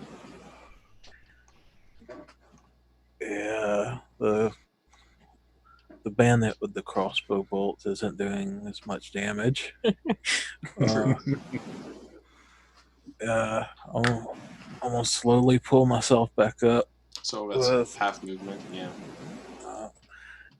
And actually, yeah, I don't have the movement to get to the captain. Correct. So yeah, I guess I'm going for the one that is reloading. All right, yeah, he's 10 feet northwest of you. All right. He's standing basically where one of the stools is on the northern half of the first table. All right, I'm gonna step up to him and ask him a question. Okay, you swing your weapon. And that's a big old 9. You kind of stagger from your blood loss, and you hit the table, and you chop a chunk out of the table. And he's like, oh, jeez! Hearing you come behind him. Yeah, anything else there? That's it. Okay. Tarina's turn. She's going to retaliate and stab the captain with her scimitar. Ooh, almost a natural 20. That is a 19 plus 3. So 22 to hit, which hits. And she stabs the captain in the stomach. Does 5 points of piercing damage to him. He is now bleeding heavily. He looks like shit. But he's determined to kill this woman, to kill you all now at this point. Salyn, it's your turn. I guess I'm in combat with this guy. That's okay. I'm gonna try to hit him with a thorn whip Go for it. and shout probably that I'm out of healing, and just hit him with a little thorn whip. Oh, that's not bad. That's not bad. Okay, that's gonna be an 18. That No, hits. yes, that's actually gonna be an unnat 20. Yeah, you hit him with a thorn whip. Sweet. All right. Take him out. It's not that much damage. It's a cantrip. Yeah, that is not that much. That's 2 points of damage. 2 points of damage. I believe thorn whip also has an additional effect, does it not? Pulls them 10 feet closer to me. Yeah, you pull him over Mortis's body. And 10 feet closer, he can't come 10 feet closer, he's only 5 feet away. So you pull him right up to your face. Does Tarina get an opportunity attack? Does anyone get no, an because opportunity it's forced movement. Yeah, damn. Unfortunately. Okay. All right. Cool, Anything cool, else? Cool. You know what? See that he's like right in my face? Mm-hmm. I'm gonna grab a shield, which I kind of just had tied haphazardly somewhere. Mm-hmm. Just gonna get behind it. Okay, cool. All right. Dorian. So I see that Morris went down. Yeah, he's 5 feet here. Yeah, he's 5 feet behind the captain now. Oh. And the captain is 5 feet away from you. Okay, so is there any way I can just awkwardly do like a weird roundabout so I don't take an opportunity attack on my way over to? Let me look at the map. To get to Mortis, you'd be 5, 10, 15, 20, 25, 30. It's, if you go like around one of the tables, it's 40 feet. Oh. Can I do a acrobatics check and jump over the tables? Yeah, you can jump over one of the tables. Give me an acrobatics check. Oh, okay, that's where I rolled that one and I slip and die. Oh.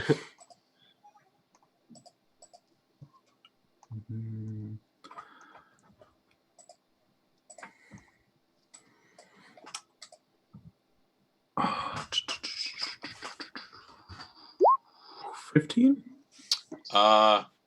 Yeah, you jump over the table. You kind of slide over the table. We'll say it costs half your movement. And now I'd say, based on where you were standing, Mortis is now 10 feet away. And then I guess half my movement, 35. It doesn't matter. I'm using my rest of my movement to get to Mortis. Okay, you get to Mortis. And I'm casting my final Cure Wounds. Okay. 1d8 plus 4.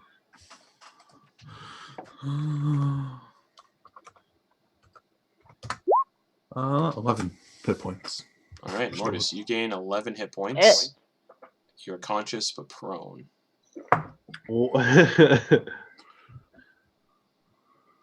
I am back to full health.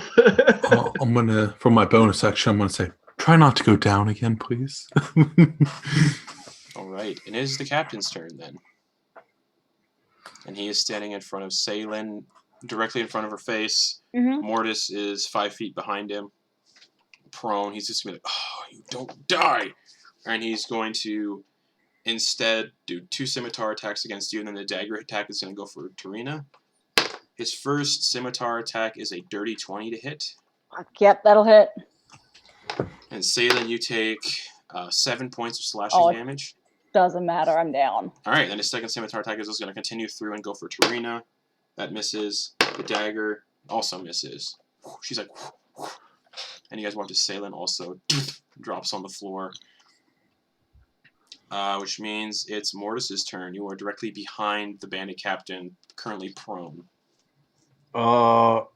Mortis is going to get up, jump on the table, and smack a little pirate captain. All right, make an attack roll.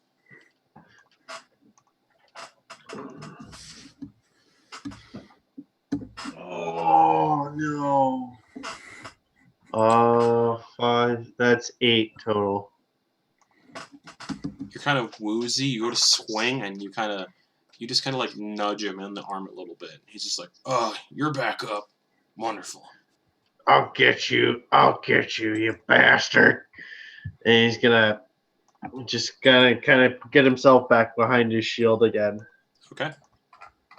Yeah, the bandit who's at full health still Yeah. is going to turn around and stab Tate. Nope. That's a 12. Tate, your turn. Okay. I am going to retaliate, swinging back at him. Sure.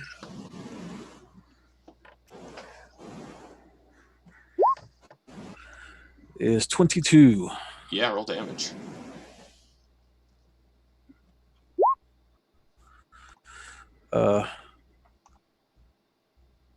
It's only 5. Okay. Hopefully that's all we need. D12. Roll the 3 plus 2. All right. You swing down, you kind of just sink it about like 3 inches down on his right shoulder, making his right arm kind of useless. And he's just like, ugh! He looks like he's almost dead as well. Which means, Tarina's turn. She is going to just sink her scimitar into this guy's stomach as deep as she can. She unfortunately misses. He blocks it. He kind of like grabs the blade with his hand and just kind of like pushes it away. It's like, ugh! Salyn, death saving throw. Okie dokie. That's a 2.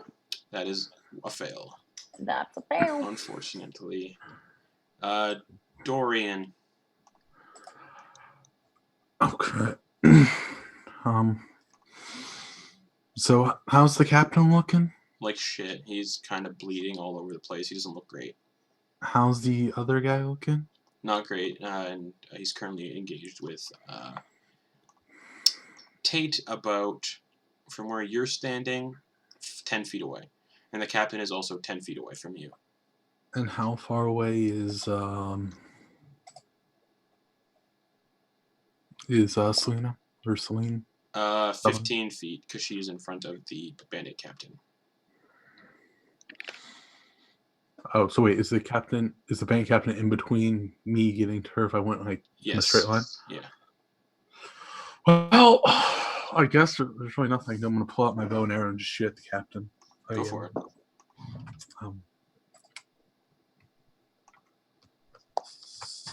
6, modified 20. Okay. Yeah, roll damage on that. 1d. So used to the longbow, I keep throwing me for a loop every time. 1d6 plus 4. I did that in the wrong chat. Of course I did. Or 7 damage. All right. The arrow hits him kind of like at the base of the neck, and he kind of coughs up a lot of blood. And he like falls to his knees for a second and then pulls himself back up. He looks like he's on death's door. Okay. I guess for my movement, the captain hasn't been attacking us when we've been down, has he? Correct. Do I know if he's going to continue that? You have no idea. Okay. I guess for my movement, I will run over to where the captain's at and kind of guard Salyn's. Is a medicine check bonus action or regular action? Yeah, so I'll just use my movement. I will just kind of just stand as like a buffer between the two of them. There is no room to do that. There's no room? Because he is right in front of her. Okay. Then that's the end of my turn then. Okay. All right. It's the captain's turn. Well, and he is going to keep swinging at Tarina. Scimitar, natural 1. Second hit, misses. Dagger, that'll hit. He finally hits her with his dagger.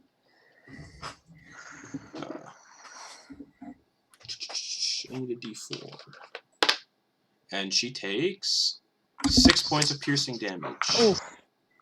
And he stabs her like right in the stomach, just, and she looks like she coughs up a huge amount of blood, just, and oh no, yeah, coughs up a huge amount of blood, and it's Mortis's turn.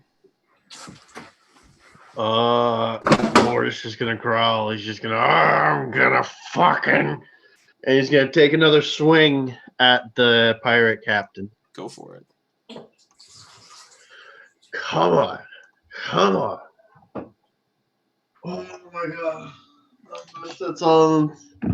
Natural 1. Oof. You slip on some of the blood, and you kind of like hit your head off of the bandit captain's back. Just, and he's just like, and he just laughs at you.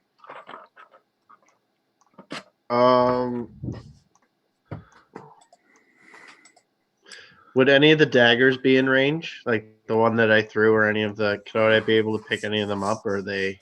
Yeah, one of the daggers is about 5 feet to your right on the table, in a, Right, in a bandit's neck. I'm gonna drop. I am going to drop my shield, grab the dagger, and stab him. Sure, go for it.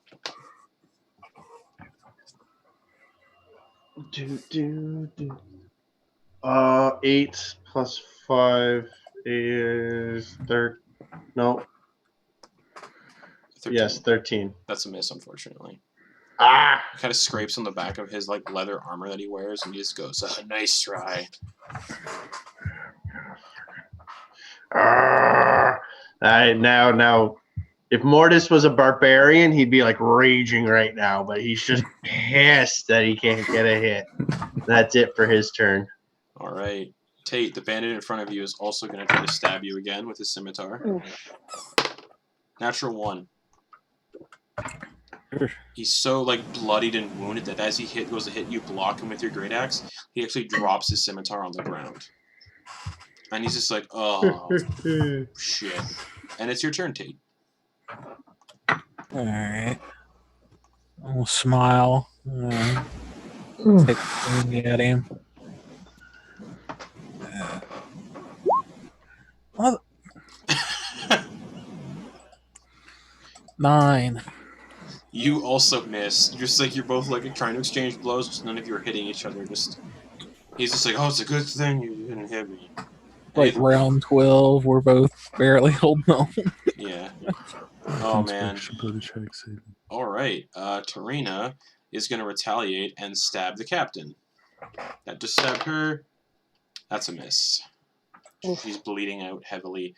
It's Salyn's turn. Cool. Death saving throw. Hey, DM question. Yes. Do death saving throws count as regular saving throws?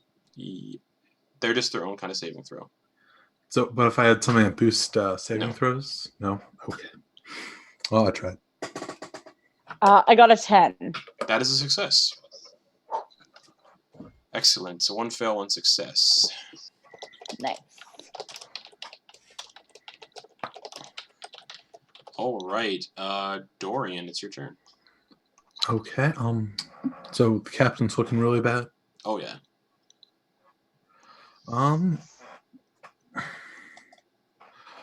I guess I'll go with a vicious.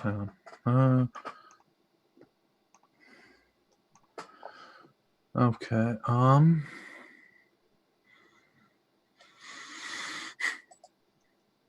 I guess I will. I guess I'll just shoot another arrow. Okay. Make an attack roll.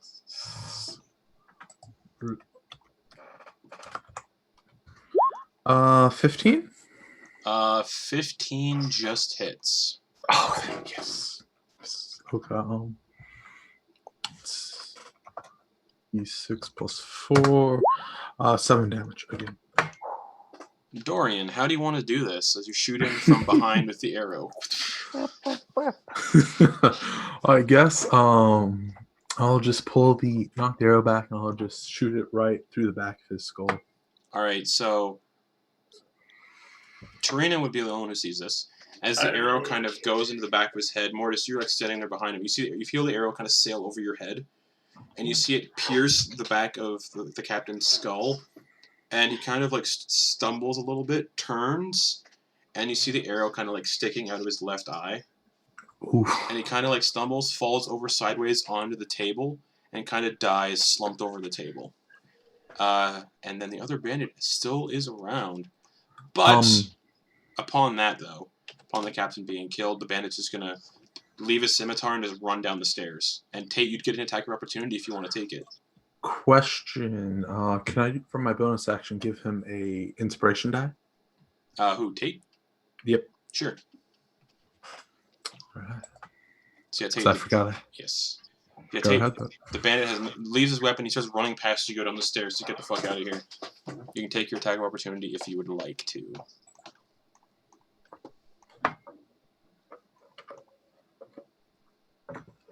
Alright, sure. As he's running past, actually, I'm going to give him like 10 feet, and I'm going to throw my hand axe into his back.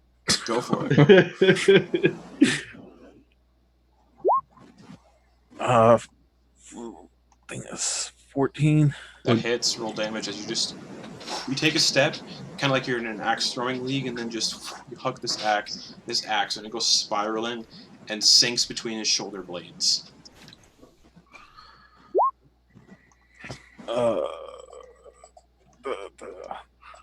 Yeah, 5 damage. Oh, he's still alive. Oh, It sinks he's gonna into run off with my axe. It sinks into his back, and he turns around. He kind of drops, and he just starts crawling down the stairs because he has 1 hit point. I'd like to follow him. Yeah, you can use your movement speed to follow him. He's only about 10 feet away from you. Okay, unarmed strike. I want to stomp his head. Go for it.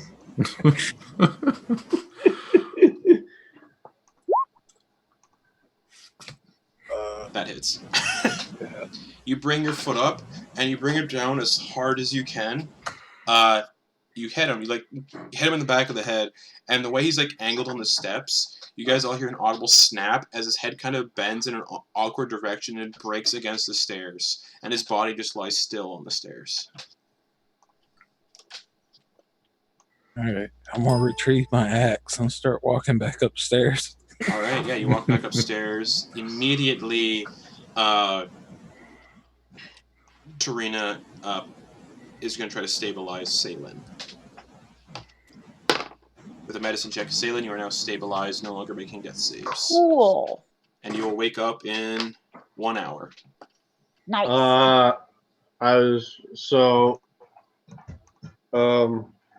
As they are working on her, Mortis is just going to stick his hand over. He's going to use his lay on hands and give her 3 hit points back. All right. She comes back to consciousness then. Neat. I didn't know you had that. Okay. And, yeah, you guys see these bandits all scattered in the room. You can all see the glint of treasure they are wearing, like jewels. Oh yeah, that's he's gonna look up, loot the bodies, and then he's gonna go and investigate the pirate captain. All right. On the pirate captain, you find a pouch containing 32 gold pieces and 15 silver pieces. He also wears 2 gold necklaces worth 25 gold each, and a black and gold ring with a white pearl set in it worth 125 gold. Holy shit. Keep the ring, pass out everything else. Alright. I will also be copy and pasting what you guys find, so to make it easier to deal with after the game. And Cool. During. And you guys can also search the bandits and see that they also have things on them. This pouch. And each bandit is carrying the 5 bandits that are up here are each carrying a pouch with 1 silver piece in it. So 6 silver pieces total. Woohoo! And then as this all happens, Tarina kind of like clutches the wound in her belly where she was stabbed and says, "Thank you. God. Oh, that was rough. You didn't have to help. Oh God, you guys should have just left me. That was awful." You're right. We should have just left you, but Exactly. I don't know. Maybe you can be useful in the future. We got a job to do, and you're the one who can help us do it. Oh boy. Oh, several blocks northwest of here is a public bathhouse with a walled garden and frolicking nymphs. Nymphs carved into its front gates. Followers of the Dead Three have been coming and going from the bathhouse, and I'm told there's a secret door inside that leads to a dungeon. That's where the killers are hiding.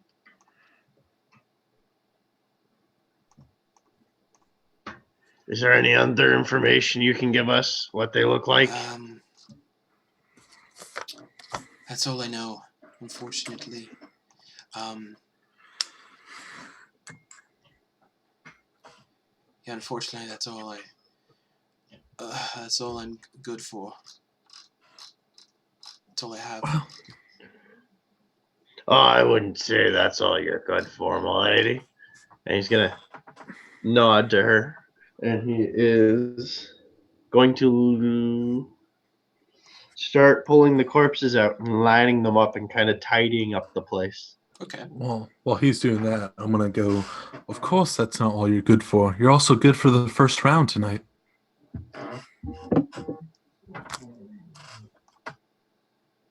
And then the patrons are kind of like looking upstairs. Is it over? Is the bloodshed done? For now.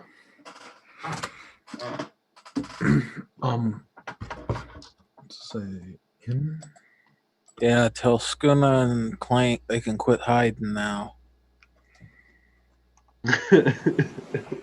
Okay.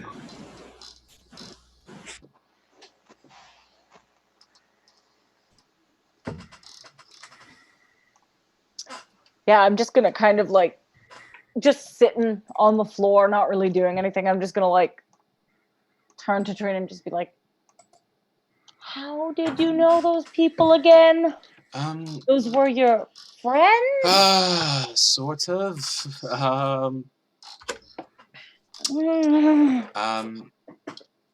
I used to sail with them on a pirate ship, the Uncivil Serpent. It's currently, docked here in Baldur's Gate. Unfortunately, well, there's no captain now, but I'm sure the rest of the crew aren't going to be too happy with what transpired here today. I wouldn't necessarily say there's no captain now. In fact, there are 2 captains. What did you do? I do what I do best. Inspire people to be their best self, shall we say. Oh, well. I suppose it might be for the best. There's going to be a mutiny. There's going to be... All right, well, I gave you the information you needed. Go to the bathhouse northwest of here. And, she's like, that's where you want to go. That's where you'll find the worshippers of the Dead Three. Thank you. You've been mighty kind. Well, before you go, how many people were on this pirate ship with you? How big was the crew? Counting all of these people in here, and then the 2 that I imagine were downstairs that you mentioned.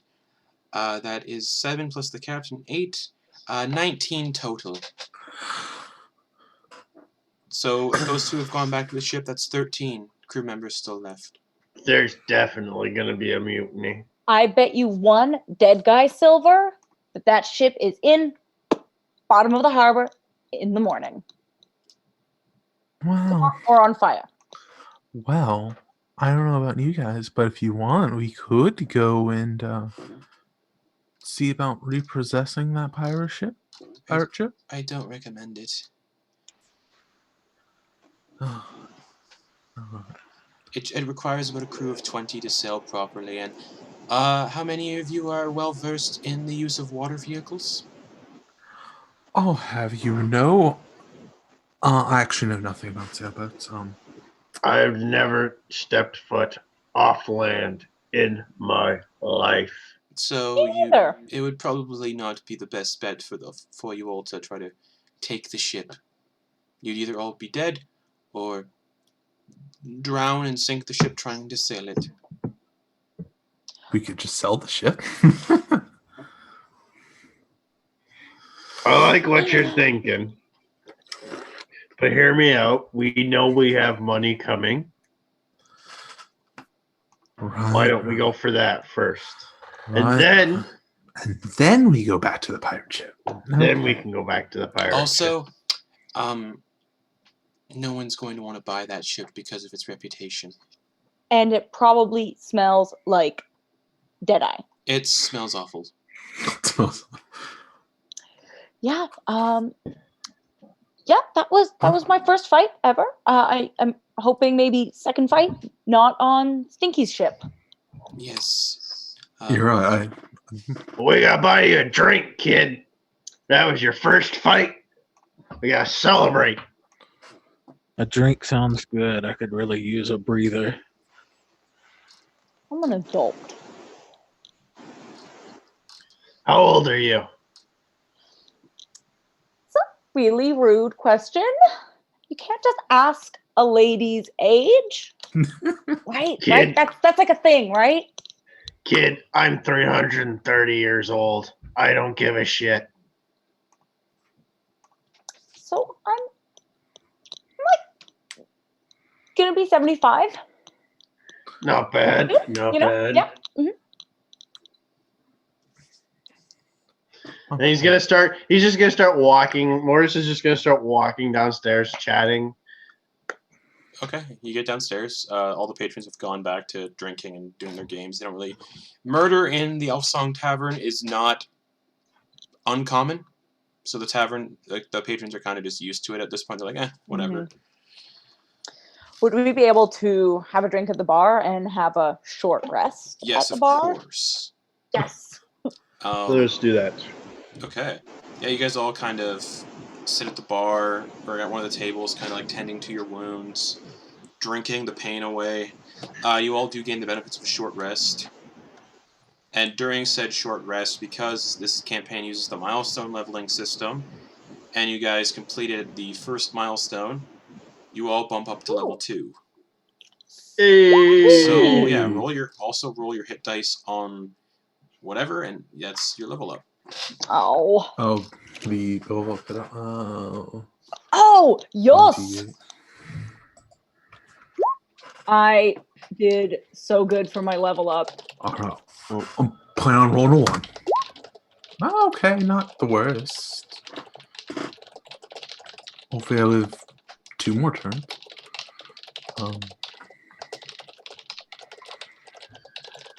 D10. Could have been a 1. And I'd just like to say thank you to Level Up Dice for these beautiful blue sandstone dice. Ah, those are great. Also, if you guys do roll 1s on your hit dice to like level up, you can re-roll those. Oh, so I did roll the minimum I could get. 4. Okay. Oh, it's almost. Alright, level 2. Yes, you all level up to level 2. You all have a short rest. You all can definitely have a few drinks. And while you are sitting at the in the bar now, kind of like enjoying yourselves after that whole ordeal, you guys can kind of hear different whispers throughout from the patrons. One says, "Oh, I'll bet me last cup apiece that those so-called refugees are advanced scouts for an army that's preparing to attack Baldur's Gate." Another rumor, "Oh, the Flaming Fist is decapitated. The captains have already started bickering over who should be in charge with Ulder or Ravengard gone." And then the final kind of rumor you guys hear is, "Well, with Ravengard out of the way, who'll be the next Grand Duke, I wonder? My money's on Thalmar Vanthapur, practically born in the sewer she was, and more vicious than a swarm of rats." And that's just like general patron talk you guys can hear amongst yourselves over your drinks and everything.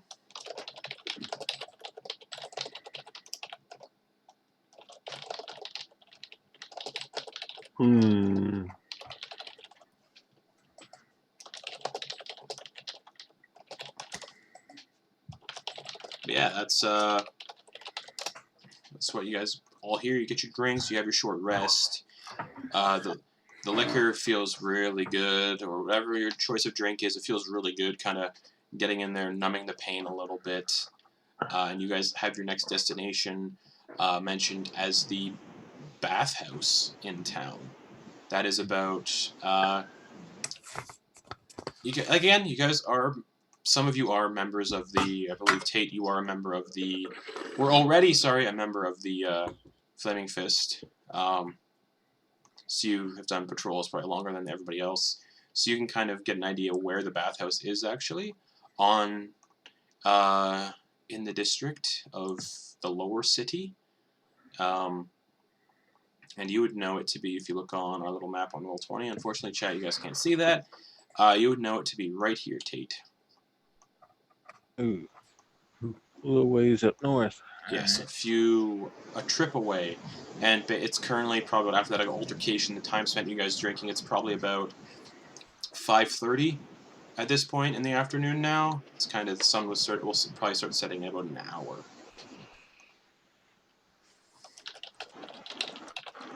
What do you think? Good time to hit the bathhouse. Well, would the bathhouse be open by the time we get there? You don't know. Well, would anybody know? Or that was going to be my question, is should we even hit it during daylight? I mean, our orders really were, collateral damage.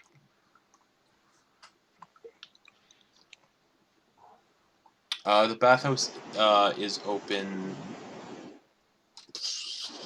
You've probably seen, Tate, you've probably seen people come out in and out of the bathhouse at all hours of the night, day. It looks like it might run a 24/7 kind of deal.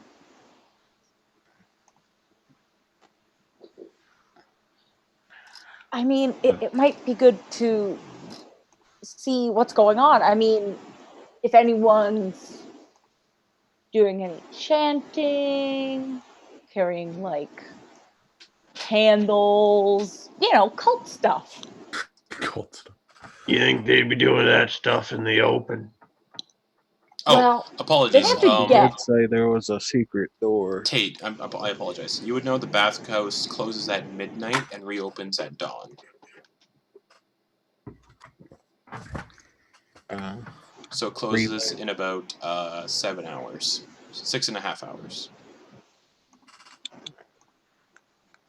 I know they shut down around midnight, so we have options. We can either hit them while they're open, or we can wait until after hours.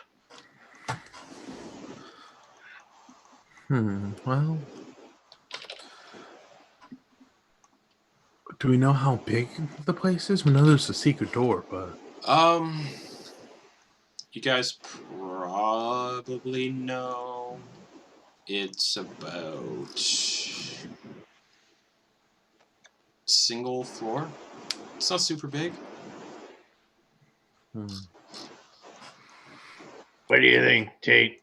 I just moved here, so I don't know anything about this place. Picked a really weird time to move here. Didn't really have a choice.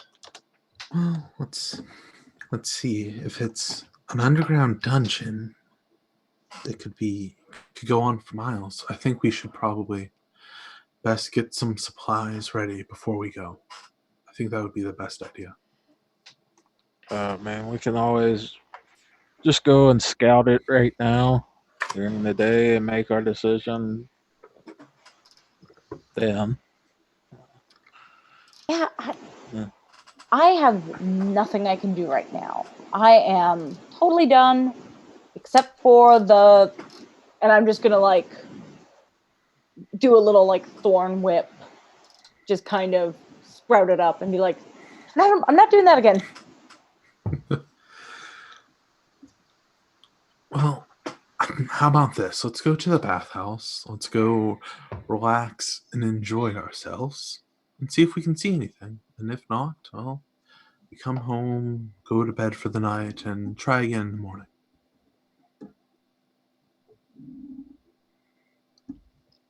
I mean,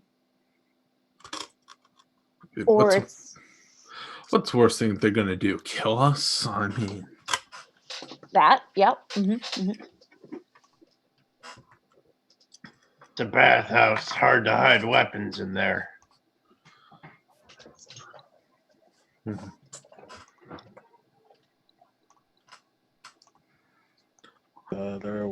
But if I have my spells back, I don't need weapons.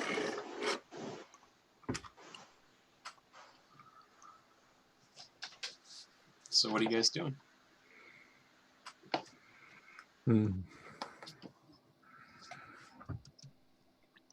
I say we scout it out. Little scouting mission? Okay, yeah, we can do that. Yeah, I mean, it might be fun. I think it'll be great. If anything, we can get a bath out of it. Oh, yes, and everyone knows you need one. Maybe a little. All right, so you guys polish up your Right. drinks, and Right before we leave, I'd like to get a drink to go. sure, Alan, the half elf's just like, all right, 1 copper of flash. Let me see. Yeah, 2 silver pieces for the drink. Great. Generally, they don't like to see the Flaming Fist drinking out in public, but I mean, you are a mercenary gang, so who cares? I mean, the leadership's a mess. Not like anyone's gonna give a shit, right? True, yes. What's the worst that could happen? Also, our insides were on our outsides up there, so... Yeah. There's gonna be a lot of cleaning. Yes, unfortunately. I'm not new to cleaning blood in this place, so yes. He gives you like a drink to go, pours it in like a mug for yourself, and just slides it to you, Tate. And as I walk out the front door, I'm just going to be flipping Skuna and Clank off. Okay.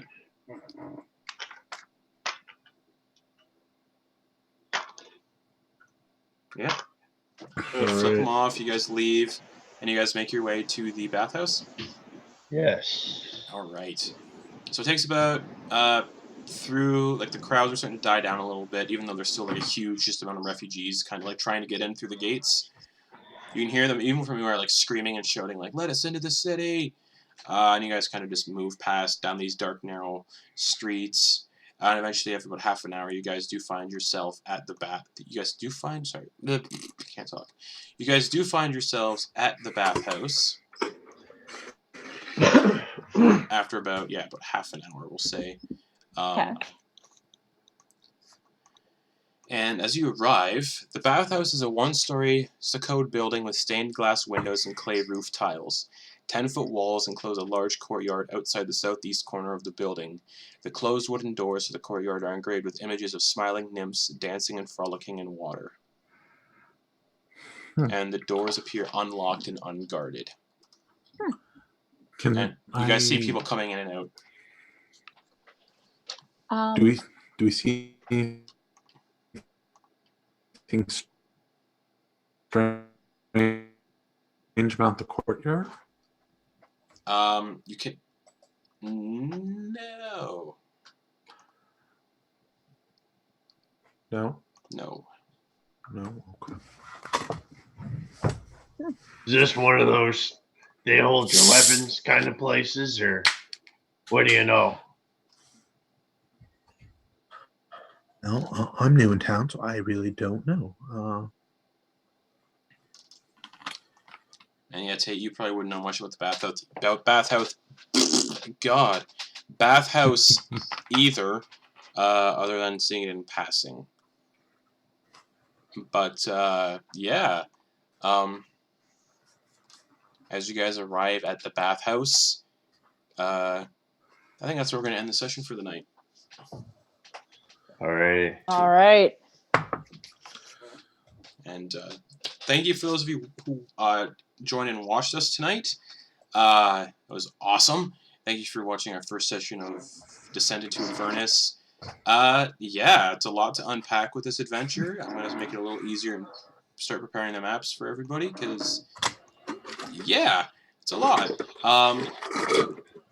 And we'll be back next Sunday at 10:30 p.m. Eastern Time to kind of continue this as the party find themselves at the bathhouse and everything that's in there and whatnot, because the bathhouse has a decent map, and I think Ooh. it'll be easier to kind of Ooh. work through that. But yeah, thanks for watching, everybody, and also huge shout out to this amazing cast. You guys are great. And we'll be back next week at 10:30 Eastern Time. So good night, everybody. Night.